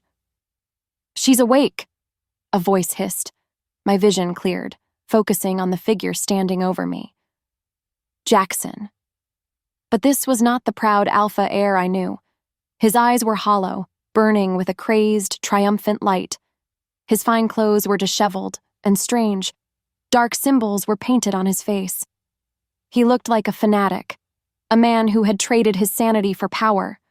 Hooded figures, their faces lost in shadow, stood in a circle around the altar, their voices a low, guttural chant in a language that made my skin crawl. The stone floor around me was a complex web of glowing crimson runes, pulsing with a weak but steady light. "Hello, mate," Jackson sneered, the word a poison dart. "You thought you could escape me. The king can't protect you from destiny. What the goddess has joined together, only magic can tear asunder." He raised his hands, and the chanting grew louder. The glowing runes on the floor brightened. The rite of severance. It was real, and it was happening. It began not as a sharp pain, but as a strange, unpleasant pulling sensation deep within my soul. It was the bond, the fragile, powerful connection I had to Darius. The magic was plucking at it, trying to unravel the threads of fate that connected us. I gritted my teeth, fighting against the sensation. But the pulling grew stronger, more insistent. It became a sharp, tearing agony, as if my very spirit was being stretched to its breaking point. A scream was torn from my throat, a raw, helpless sound that was swallowed by the relentless chanting. And through the bond, I could feel him. I could feel Darius. I felt his initial confusion when he realized I was gone from the balcony. That confusion turned to a sharp, cold panic. Then, as the ritual began, his panic exploded into a supernova of incandescent, unrestrained rage. He knew. Somehow, he knew what they were doing to me. And the ritual, it wasn't just hurting me. The bond was a bridge, and my agony was flowing across it, straight into him. I could feel a phantom echo of my pain tearing through his soul, a feedback loop of torment. The chanters were not just trying to sever our connection, They were using me as a weapon to destroy him from the inside out. The tearing sensation intensified, and I screamed again. I felt the bond fraying, its light dimming. With every thread that snapped, the pain in Darius grew. I could feel his wolf, the powerful, controlled beast, begin to thrash against the walls of his control, driven mad by the agony of its mate being tortured. I saw a flash of a future, his wolf breaking free, a mindless engine of destruction, tearing apart his own palace, his own people, in its desperate, insane attempt to find me. The ritual wouldn't just shred my soul. It would destroy him. It would unmake the king. In that moment of absolute, searing agony, a strange clarity pierced through my terror. I had spent my entire life as a victim, a traitor's daughter, a rejected mate, a king's complication. But now I had a choice. I could lie here and let this dark magic destroy us both. Or I could do the one thing they would never expect. I could save him. I had to be the one to break it. I had to cut the connection before it could be used to kill him. Gathering every last shred of my will, I closed my eyes and focused inward, not on my own pain, but on the fraying, agonizing bond. I focused on the image of Darius in my mind, the king, the beast, the haunted man who had confessed his scars to me by the firelight, the man who had begged fate to take him instead of me. I clung to that image, to the feeling of his soul intertwined with mine, and I prepared to tear it out by the roots. A single broken whisper, thick with blood and tears, tore from my lips. It was an echo of the words that had begun my nightmare, but this time they were not a curse I received, but a sacrifice I was giving. My choice, my weapon, my salvation for him. I reject you. The instant the words left my mouth, the bond didn't just fray, it didn't tear. It snapped, a psychic shockwave of pure, final severance. In the last, dying ember of our connection, I felt an explosion of agony from Darius that was 1,000 times worse than my own. It was the sound of a soul being hollowed out. It was the sound of his wolf, its anchor suddenly gone, finally breaking free in a silent psychic roar of absolute world-ending fury. And then, my own world went silent. The pain vanished, replaced by a vast, cold, and terrifying emptiness. My soul was a hollow cavern, echoing with the ghost of what it had lost. My consciousness, with nothing left to hold on to, simply faded away into white. Waking was like surfacing in an ocean of gray. There was no pain, no fire in my veins, no agony of a soul being torn. There was only nothing. A vast, silent, hollow space inside my chest where a humming, vibrant connection used to be. I sat up in my bed, the silk sheets feeling like sandpaper against my skin. The world outside the window was bright, the sky a brilliant blue, but all I saw were muted, washed-out colors, as if a veil of ash had been draped over my eyes. A vase of vibrant, sweet-smelling roses sat on the bedside table. I could see that they were red, but I couldn't feel their beauty. I could smell their fragrance, but it was just a fact, an empty piece of data that sparked no pleasure, no memory. The bond had been more than a connection to Darius. It had been a connection to the world itself. And now, it was gone. The royal healer came, his kind face etched with a deep, professional worry. He told me I had been unconscious for 2 days. He said that physically I was healing from my ordeal at an astonishing rate, a testament to my unique bloodline. But he couldn't hide the concern in his eyes. "Your spirit, my lady," he said, his voice hesitant. "Your inner wolf. It is quiet. Dangerously so. It's as if the fire has gone out." I could have told him why. You can't have a fire without a spark. The bond had been the spark, and I had been the one to extinguish it. I had saved Darius, but I had gutted myself in the process. "And the king?" I asked, my voice a dull, lifeless thing. The healer's gaze darted nervously towards the door. His Majesty is not receiving visitors. Later, a young guard, one of the few who still looked at me with sympathy instead of fear, brought me a tray of food I wouldn't touch. He lingered, his expression troubled. "He went to the dungeons himself, my lady," the guard whispered, his voice barely audible. "When he found you gone, and what the Alpha heir was doing, the king's wolf took over completely." The guard swallowed hard, the memory clearly terrifying. "He destroyed the ritual chamber, tore the heir's accomplices apart. Jackson himself was shielded by the last of the ritual's magic. But he is broken. The king has locked himself in his private wing. The sounds we hear from behind the doors, they are not human." So I had succeeded. I had saved him from the ritual's feedback, only to unleash the beast I'd once anchored. The irony was a bitter, tasteless pill. He was lost in the storm of his own nature, and the one person who could calm him, the one person whose touch could bring him back, was now a stranger to his soul. My isolation became official that afternoon. The council, or what was left of it, a new body of opportunistic lords scrambling to fill the power vacuum left by the traitors, had convened an emergency session. Without a strong king to temper them, their fear and ambition ran wild. I heard the proclamation being cried in the halls by a royal herald, his voice ringing with self-important authority. "Let it be known," the voice boomed, echoing in the marble corridors, "that the woman known as Celine, by her own unnatural actions, has caused the severing of a sacred mate bond. In doing so, she has brought ruin upon an Alpha heir and has unleashed a perilous madness within our king.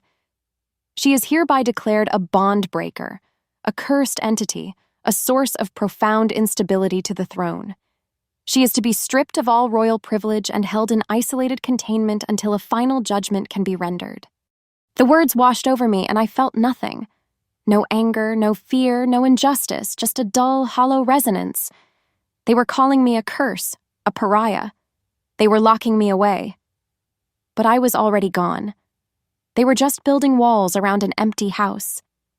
I walked to the ornate mirror that hung on the wall, a mirror that had once shown me a frightened girl in a midnight blue gown.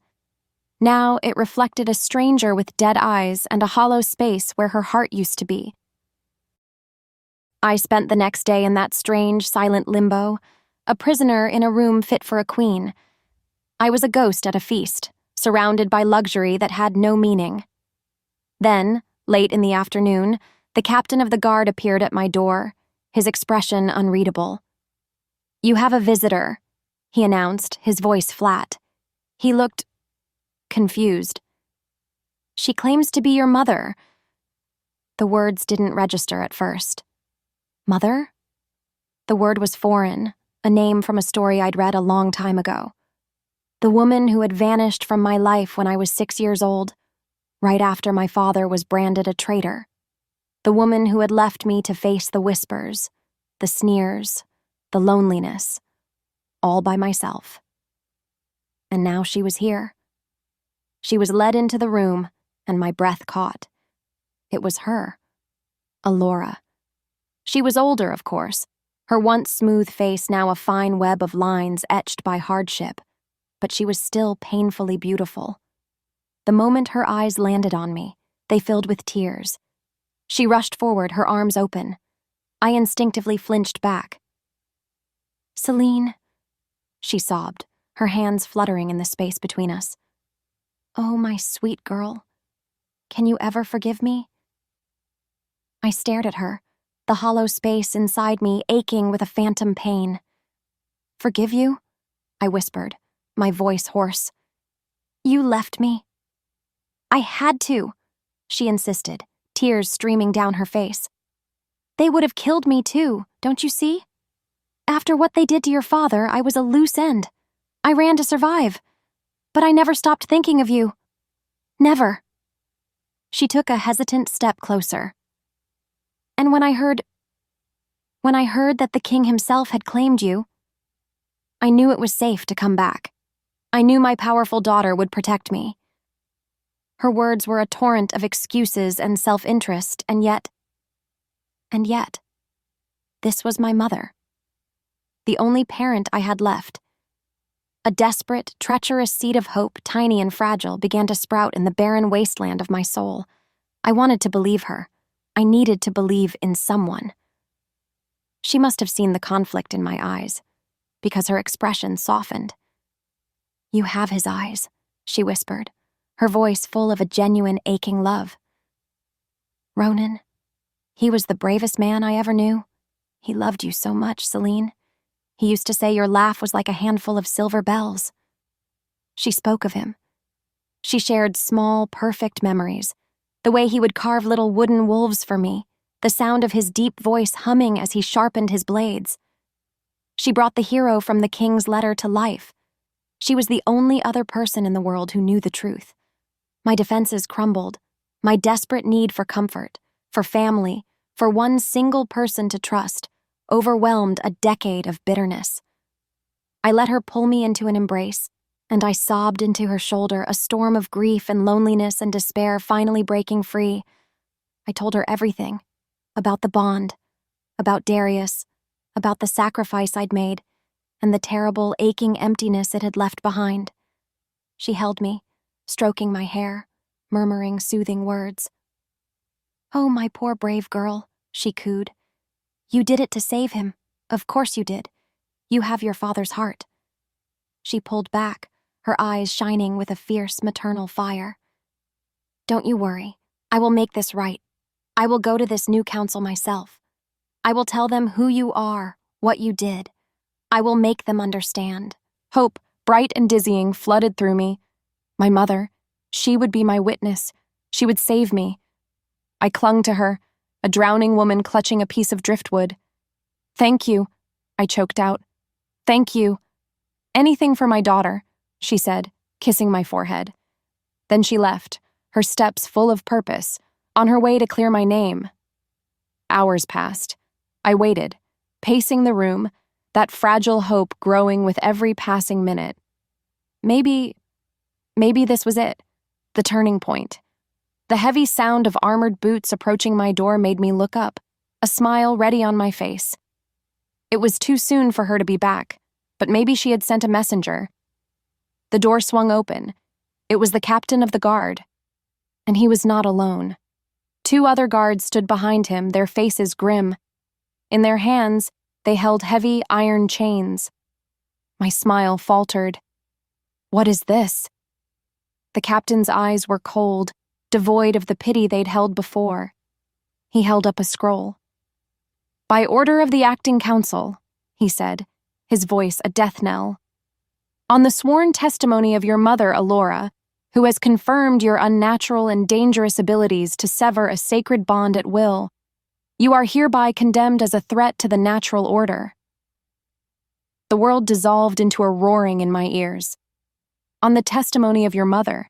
She hadn't gone to save me. She had gone to sell me. She had taken my confession, my pain, my trust, and had twisted it into a weapon to secure her own safety with the new regime.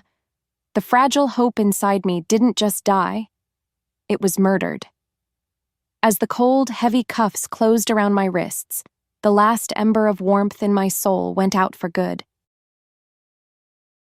The last vestiges of my royal treatment were stripped away with the silk dress they tore from my back. The cell they threw me into was not just a room without a key, it was a true dungeon, a place of weeping stone and absolute despair. They dressed me in a rough, scratchy prisoner's shift that smelled of mildew and fear. The air was cold and damp, a physical manifestation of the hollowness that had consumed me. There was no bed, only a thin pile of straw in the corner. No window, only the oppressive, crushing weight of tons of rock and earth above me. The clanging slam of the iron-barred door was a sound of absolute finality. This was the end of the line.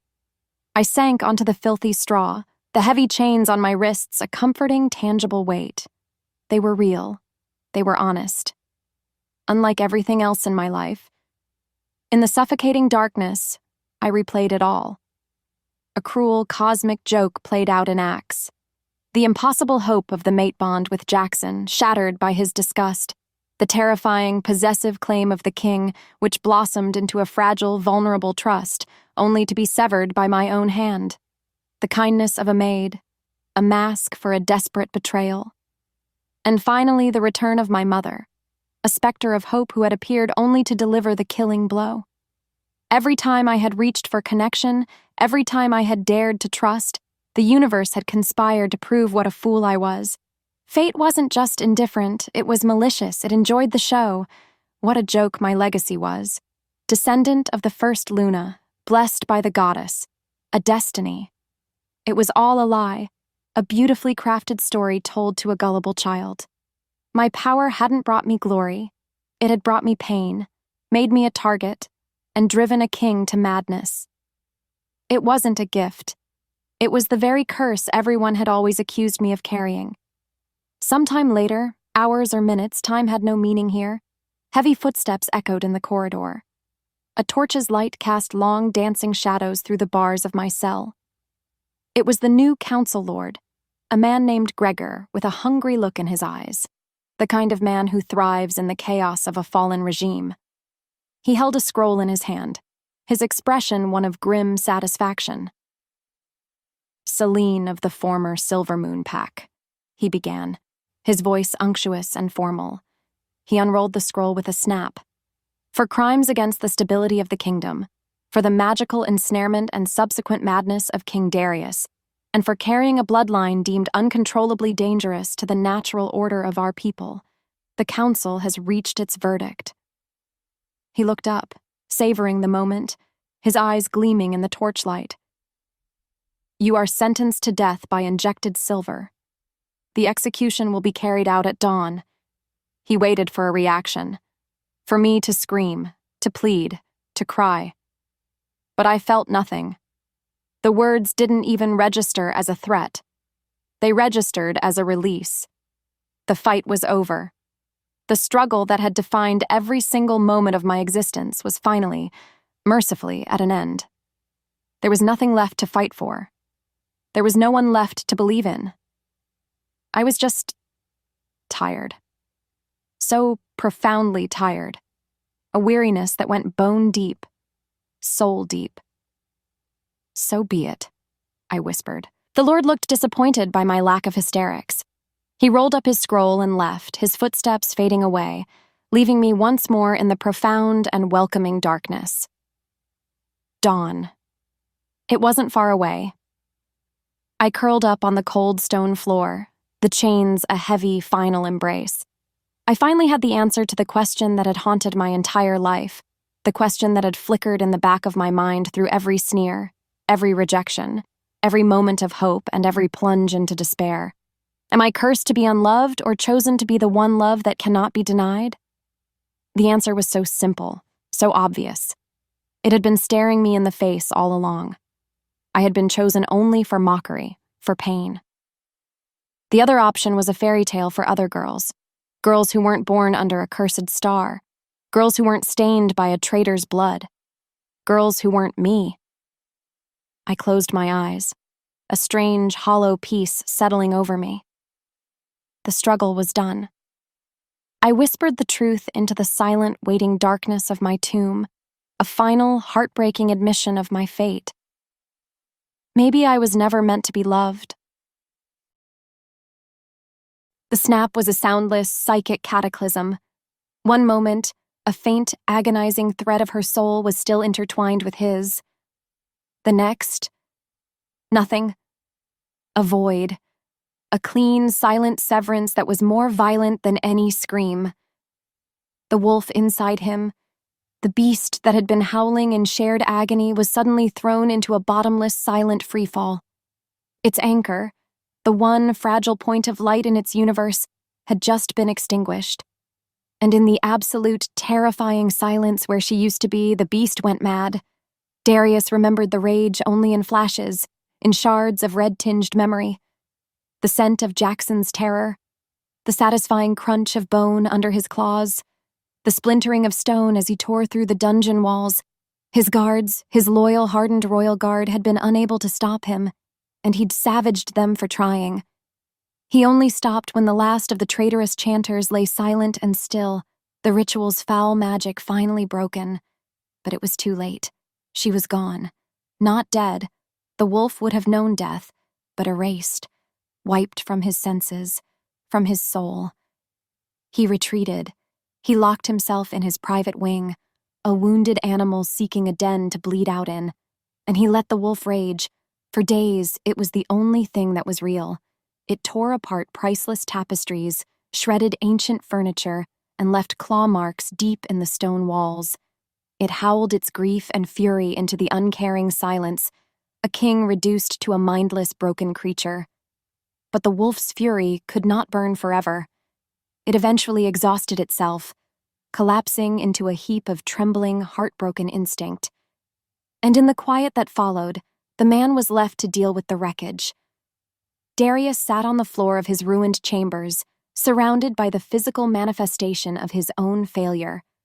The world was gray. The food his guards left outside his door had no taste. The wine was like ash in his mouth. Without the bond, without her, the color and flavor had been leached from his reality. He had failed. Again. He had let his first mate die, and his wolf had never forgiven him. He had let his second mate be tortured, and he hadn't even been able to feel her pass from the world. No, that wasn't right. She hadn't just passed. She had done something. The rejection, he had felt it. A whisper from her soul to his in the final agonizing moment. I reject you. She had done it. She had severed the bond herself. Why? The answer hit him with the force of a physical blow, to save him. She had felt the ritual tearing him apart through their connection, and she had chosen to sacrifice her own soul to stop his pain. The memory of their last moments together crashed over him. The desperate kiss, the feel of her in his arms, and his own weakness, his guilt. I can't. He had pulled back. He had looked at this incredible, brave, resilient woman and had thrown the ghost of his past in her face. He hadn't just failed to protect her. He had rejected her in her most vulnerable moments before she was stolen from him. He finally admitted the truth to the roaring silence in his soul. It wasn't just the bond. It wasn't just the wolf's instinct. It was him. He, Darius, the man, had been falling for her. Her fire, her defiance, the quiet strength that had allowed her to stand up to a whole pack, to him, to everyone. He didn't just want his mate. He wanted Celine, and he had driven her away. A firm, official knock sounded at his door. Your Majesty, a voice called out. Gregor, the opportunistic weasel who now led the council. We have reached a verdict regarding the instability. We require your seal. Darius rose, his movements stiff. He opened the door. Gregor stood there, flanked by two other lords, a scroll in his hand. He tried and failed to hide his shock at the sight of the king's disheveled state and the destruction behind him. We have determined, for the good of the kingdom, that the source of the chaos must be purged, Gregor said, his voice slick. He held out the scroll. It was a death warrant. Her name was written on it in elegant, damning script. The law is clear. She is a threat. Grant us your seal, and we can restore order. This was it. The choice. The kingdom, or the woman who had sacrificed her soul for him. The law, or the love he had been too cowardly to admit. He looked at Gregor's smug, expectant face. He looked at the piece of paper that would murder the other half of his soul. And in that moment, the king who was bound by duty died. The wolf and the man, for the first time since she was gone, agreed on a course of action. He didn't take the scroll. He took Gregor by the throat. He lifted the sputtering lord off the ground, his eyes blazing with a cold, purposeful fury that was far more terrifying than the wolf's mindless rage. You have sentenced my mate to death, Darius growled, the sound a low, vibrating promise of war. In doing so, you have sentenced this kingdom to ruin. He threw the man into the wall like a rag doll and let out a roar that shook the palace. This was not the howl of a grieving beast. It was a king's declaration of war. He bellowed for his royal guard, his voice a command that would not be denied. He was no longer a monarch managing a complication. He was a mate coming to claim his other half, and he would burn the world to the ground to get her back. The darkness of the dungeon had become a strange, final comfort. I sat on the cold floor, my back against the damp stone wall, and waited for the dawn. There was no fear left, no anger, only a profound and weary resignation. I had made my peace with the end. So when the sound of heavy, approaching footsteps echoed in the corridor, followed by the metallic scrape of a key in the lock, I felt nothing. It was time. My executioner had come. I rose to my feet, my chains clinking in the oppressive silence, determined to meet my fate standing. I would not die cowering in the straw. I was Ronan's daughter. I would die like one. The heavy iron door groaned open, spilling the flickering orange light of a torch into my cell. But the man who stood there was not the executioner I expected. My breath hitched. It was Kale, the stern mountain of a man Beta from my old pack, and behind him, crammed into the narrow corridor, were at least a dozen other Silver Moon warriors. Their faces were grim, their eyes hard as flint, and their hands rested on the hilts of their swords. They were not here to witness a death. They were here for a war. I stared, unable to comprehend what I was seeing. Was this a trick? Another cruel joke from a malicious fate? Kale took a step inside, his massive frame seeming to shrink the tiny cell. He dropped to one knee, his head bowed. The gesture was so full of respect, so utterly unexpected, that it felt like a physical blow. "We are not all blind fools, my lady," he said, his voice a low, rumbling thunder of conviction. He held out a small iron key. "And we are not all oath breakers." My eyes darted from his kneeling form to the warriors behind him, their faces a mixture of grim determination and loyalty. I didn't understand. "They all hate me," I whispered, the words a raw, broken thing. "My name is a curse." "Not to us," Kale said, his gaze lifting to meet mine. It was fierce, and for the first time, I saw an echo of my father in its depths. When the King's Guard arrested the Alpha heir, the truth began to unravel. Many of us, the older guard who served with your father, we never truly believed the stories of his treason. It was not in his character. He took a breath, his voice thick with an old, buried grief. "Ronan was the most loyal wolf I ever knew. He died protecting his king, his Alpha. We will not stand by and watch his daughter be murdered on the word of cowards and the lies of traitors." He pushed the key into my chained hands. My fingers were clumsy, numb from the cold and the shock. But I managed to fit it into the lock of my manacles. With a loud click, the chains fell away, crashing onto the stone floor with a sound of impossible freedom. I rubbed my raw wrists, the feeling of release so sudden, so overwhelming that I almost stumbled. But it wasn't the absence of the chains that took my breath away. It was the look in their eyes. The warriors behind Kale were no longer just watching. They were kneeling. One by one, the hardened soldiers of the Silver Moon Pack were bending a knee to me. They weren't looking at a bond breaker, a curse, an omen. They were looking at Ronan's daughter.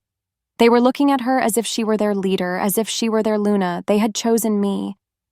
Not because of a fated bond, not because of a king's decree, but because of who I was, who my father had been. The vast, aching hollowness in my soul didn't disappear, but deep within its echoing emptiness, a tiny, defiant spark ignited. A flicker of warmth I thought I would never feel again. Hope. Just as I was processing this impossible turn of events, a thunderous roar echoed from the upper levels of the palace. It was a sound of pure, righteous fury, followed instantly by the clang of steel on steel and the shouts of men. The battle had begun. Kale rose to his feet, a grim smile touching his lips. "That will be the king," he said, his voice full of respect. "He is coming for you, and we will stand with you both." He offered me his hand to help me up. I looked at his outstretched hand, then at the determined faces of the warriors who had risked everything for me. For my father's memory. They were waiting for me to be rescued. They were expecting me to be the prize, the damsel to be saved. But the girl who had resigned herself to death was gone. In her place was a woman forged in betrayal and fire, the heir to a sacred legacy. And she was done being a victim. I ignored his hand, and instead took a sword from the sheath of the warrior nearest to me. The weapon was heavy, its balance unfamiliar, but holding it felt right. It felt like coming home. The spark inside me grew into a small, hot flame. "No," I said, my voice clear and strong, ringing with a newfound authority in the small stone cell. "We will go to him." The palace had transformed into a war zone. The cold, silent halls I had walked as a prisoner were now alive with the chaotic symphony of battle. The clang of swords, the snarls of wolves fighting in close quarters, and the shouts of men echoed off the marble walls. I moved through the fighting, flanked by Kale and his loyal Silver Moon warriors, a strange, calm fire burning where my despair had been. This was no longer just a fight for my life. It was a fight for my father's honor, for the men who had knelt to me in the darkness, and for the king who was tearing his own palace apart to reach me. We fought our way upward, a tide of grim determination against the panicked, desperate guards loyal to the traitorous council. I was not a trained warrior. My movements were clumsy, driven by pure instinct, but the sword in my hand felt like an extension of my will. I parried a clumsy sword thrust from a council guard, the shock of the impact rattling my bones, and Kale was there an instant later to disarm him. We were a unit, a pack, and we would not be stopped. We broke through a hastily erected barricade of overturned furniture and found him. In the center of a wide, pillared hall, Darius was a whirlwind of black leather and silver steel. He was magnificent, terrifying. The wolf and the man were one, a seamless, lethal entity of pure, focused purpose. He was a storm of destruction, his movements a blur as he cut a path through the council's men, his eyes fixed on the far end of the hall, towards the dungeons, towards where he thought I still was. Then he saw me. He froze for a single, heart-stopping second, a statue in the eye of the hurricane. His enemies, seeing a moment's weakness, tried to press their advantage, but his royal guard closed ranks around him. He saw me, not chained, not broken, but alive, free, with a sword in my hand and a dozen warriors at my back. Our eyes locked across the chaos, and in that instant, the world fell away. There was no bond, no magical, irresistible pull. There was only a profound, silent recognition that transcended magic, a connection forged not by fate, but by choice, by sacrifice, by fire. He saw a partner, and I saw my king. With a roar, he renewed his assault, but this time he was not just fighting his way to me. He was fighting his way back to me. I met him halfway, Kale and my warriors covering my advance. When he finally reached my side, the battle raging around us, there was no time for words, for apologies, for explanations. There was only the raw, undeniable truth of us, standing together against the world. His eyes, so full of 1,000 regrets and a burning, silent promise, drank me in. He reached to his belt and pulled out a long, wickedly sharp silver dagger.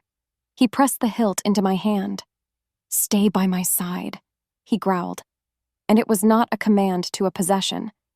It was a plea to an equal. "Always," I breathed. It was our beginning. Together, we were an unstoppable force. His strength and skill, my desperate ferocity. We led the combined might of his royal guard and the loyal Silver Moon warriors, a united front that smashed through the last of the resistance. We fought our way to the grand, ornate doors of the throne room. They were barred from the inside. The last of the traitors, with Gregor at their head, were making their final, desperate stand within. As Darius and Kale prepared their men to batter down the doors, a single brilliant beam of white light pierced through a high arched window, cutting through the smoky, dim hall. I looked up. The full moon, perfect and luminous, was rising in the night sky, its light a divine, silent witness to our war. And then I felt it. Deep inside the hollow, empty cavern of my soul, a phantom pain flared to life. It was an echo, a ghost. The severed bond, dormant and dead, suddenly ached with a surge of uncontrollable residual power, awakened by the moon's sacred light.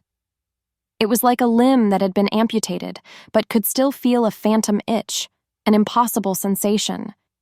The power had nowhere to go, no connection to complete. It began to build inside me a painful, terrifying pressure. The final battle was about to begin, and the goddess herself, it seemed, was not yet finished with me. The great doors of the throne room, the last barrier between them and the traitors, splintered and burst inward with a final explosive crash. On the far side of the chamber, Gregor and the last dozen of his co-conspirators stood cornered, using the massive carved throne of the kingdom as their final pathetic barricade. Their faces were pale with the terror of cornered rats, their swords held with none of the confidence of true warriors. This was not a battle. It was an extermination. With a unified roar, the loyalists charged. Darius was a blur of righteous fury at the forefront, his royal guard moving with lethal precision at his side. Kale and the Silver Moon warriors crashed forward like a wave of avenging steel. I was swept along with them. The silver dagger Darius had given me a cold, steady weight in my hand. The hollow space in my soul was now a storm, the phantom energy of the full moon surging within me, a painful, chaotic pressure building behind my eyes. It made my movements jerky, my vision swim. It was a power with no outlet, a river with no sea, and it was threatening to tear me apart from the inside. We crashed into the traitor's defensive line. I ducked under a wild sword swing, my dagger finding a gap in the man's armor, my movements clumsy but driven by a desperate, cold fire. Kale finished him with a single, efficient blow before moving on to the next. All around me was the chaos of battle, but my focus kept being drawn to Darius. He fought with a terrible, beautiful grace, a king reclaiming his castle, his every movement a testament to the power I had once anchored and had then unleashed. Suddenly, a side door to the dais, one I hadn't even noticed, creaked open. A figure stumbled out, and my blood ran cold. Jackson. He was a wreck, his face bruised and gaunt, his eyes lit with the fires of utter madness. He was clutching a jagged, dark obsidian shard, an artifact that pulsed with a foul, dark energy. "If I can't have you," he screamed, his voice a cracked, unhinged shriek that cut through the sounds of battle, "then no one can." He began to chant. The words were the same guttural, soul-scraping language from the dungeon, but this time they were fueled by the artifact in his hand. The painful pressure inside me intensified 100-fold. The phantom bond writhed like a dying serpent, and Jackson's dark magic latched onto it, pouring its destructive, soul-shredding poison directly into me. It was a battle being fought within the ruins of my own spirit. The burgeoning power of the moon drawn to my sacred bloodline clashed with the dark, unraveling magic of the severing ritual. My knees buckled. A strangled cry of pure agony was torn from my lips. I collapsed to the floor, the silver dagger clattering from my nerveless fingers. Blood, warm and metallic, trickled from my nose, from my lips. It felt like my very atoms were being pulled in two different directions. I was dying. I was being unmade. "Celine!" Darius's roar of pure terror was the last thing I heard clearly. He was trying to fight his way through the remaining traitors to get to me, his face a mask of horrified desperation. Through the red haze of my own agony, I saw him, my king, my mate, the man I had sacrificed my soul for. And in that moment, a strange, transcendent clarity pierced through the pain. The first time in the dungeon, I had rejected the bond to save his life. The ritual had ended, but it had left me hollow and him a beast. That wasn't the answer. The opposite of rejection wasn't nothingness. It was acceptance. It was a choice. My bloodline was the legacy of the first Luna, a power not of severance but of connection.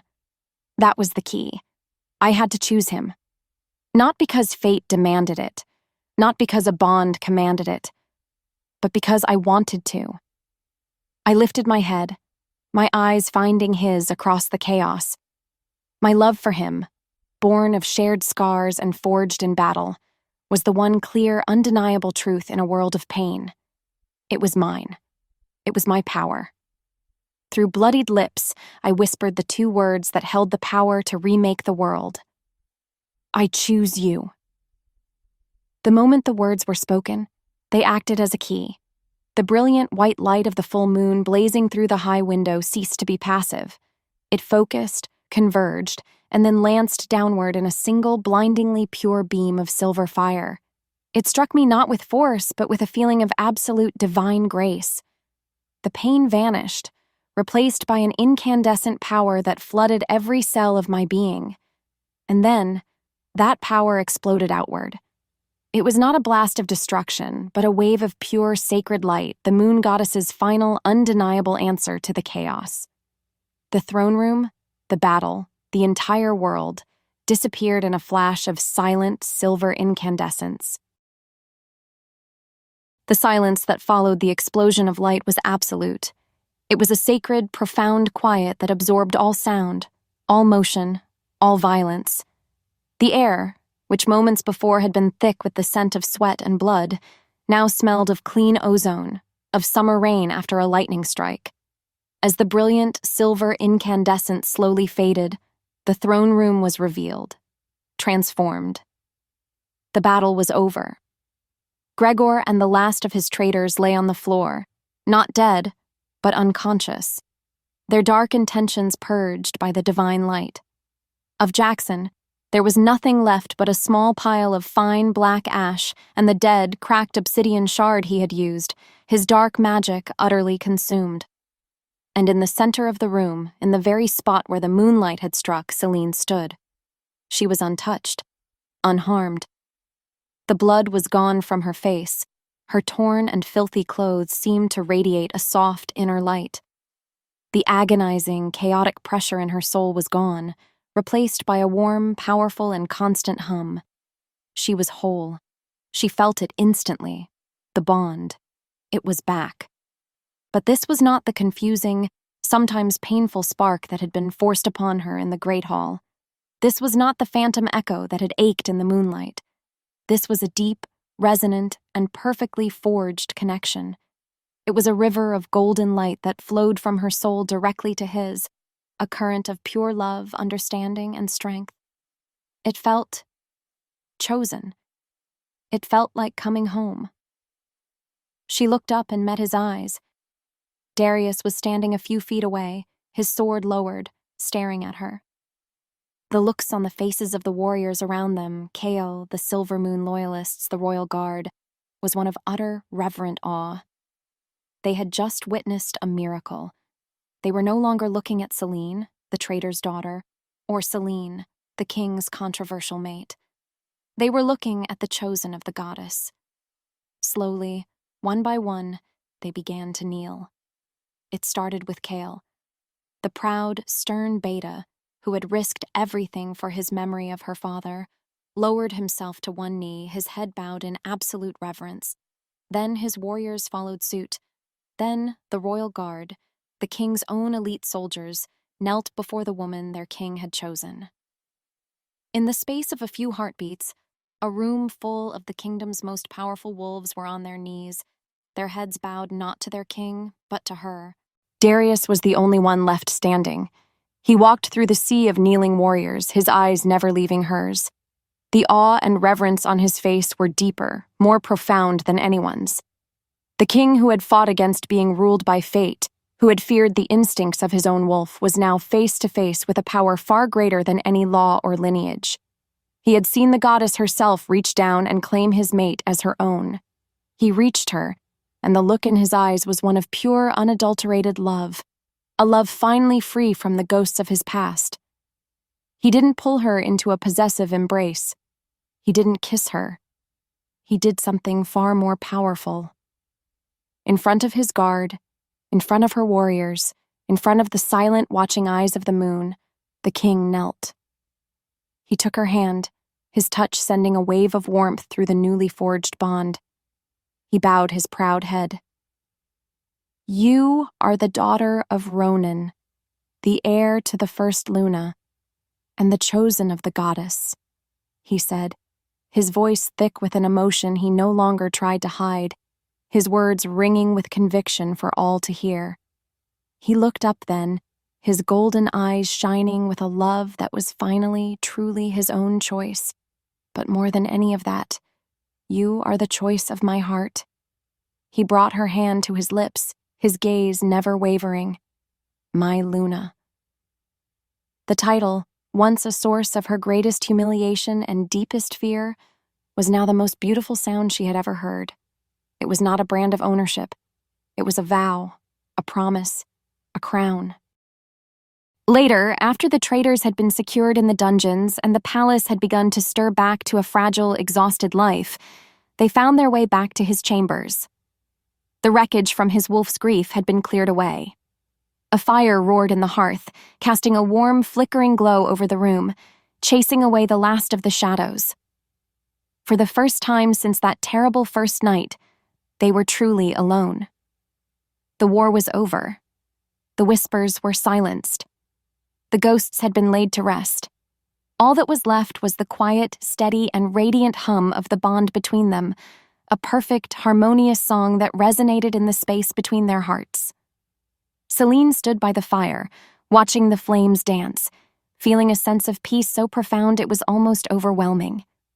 The hollowness that had been her constant companion for so long was gone, filled to overflowing with a warm, silver light. She was no longer a collection of broken pieces. She was whole. Darius came to stand behind her, his arms wrapping around her waist, pulling her back against the solid wall of his chest. He rested his chin on her shoulder, his breath warm against her skin. They stood there in silence for a long moment, simply existing in this new, quiet reality they had fought so hard to win. "I'm sorry," he finally whispered, his voice a low, rough rumble against her ear. "For my fear, for my doubt. I let the ghost of my past dictate my future, and I almost lost you because of it." She turned in his arms to face him, her hands coming up to cup his jaw. She looked into his eyes and saw no king, no beast, only the man whose soul was now perfectly intertwined with hers. "And I'm sorry," she answered softly, "that I broke the bond, that I hurt you." "You didn't hurt me," he murmured, his thumb gently stroking her cheek. "You saved me. You always save me, Celine." And in his eyes, she saw the truth. There were no more apologies needed, no more explanations. Only this, only them. The conversation, having reached its end in words, now turned to a language far older, far more profound. He lowered his head, and his kiss was nothing like the desperate, explosive claiming in the study. It was soft, searching, full of a deep, reverent tenderness that spoke of a love that had been tested by fire and death, and had emerged eternal.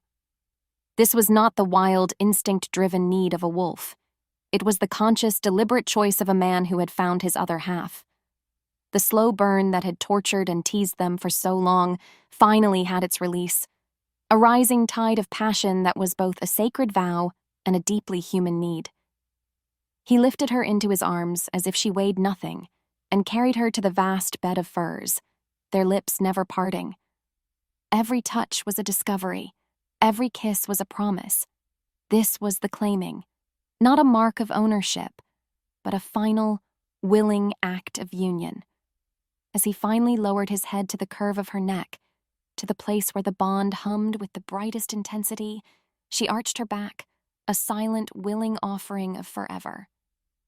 The bite was a sharp, exquisite pleasure, a seal of fire and silver that sent a jolt of pure, divine energy through her. The bond didn't just solidify, it blazed. A soft, silver light filled the room, an echo of the goddess's blessing, wrapping them both in a holy, intimate embrace. In that moment, her transformation was complete. The frightened cleaning girl in the great hall, the rejected mate, the traitor's daughter, the king's complication, the cursed omen. They were all just ghosts of a girl she no longer was. Lying here in the arms of her king, marked as his and having marked him in return with her own soul, she was finally, truly, herself. The Luna Queen. She had spent a lifetime believing love was a curse designed to break her, a cruel joke played by a malicious fate. But as she lay in the arms of her king, her mate, her choice, a man who had knelt to her and fought for her, she finally understood the profound and simple truth of her existence. Love was never a curse, it was her crown. Thank you so much for watching this video. We really appreciate you spending your time with us. If you enjoyed what you saw, we've got a whole library of other videos packed with more great content just like this waiting for you on our channel. So why not dive into another one right now? And hey, if you want to make sure you don't miss out on our next upload, hit that subscribe button and the notification bell. We'd love to have you join our community and see you in the next video. Thanks again.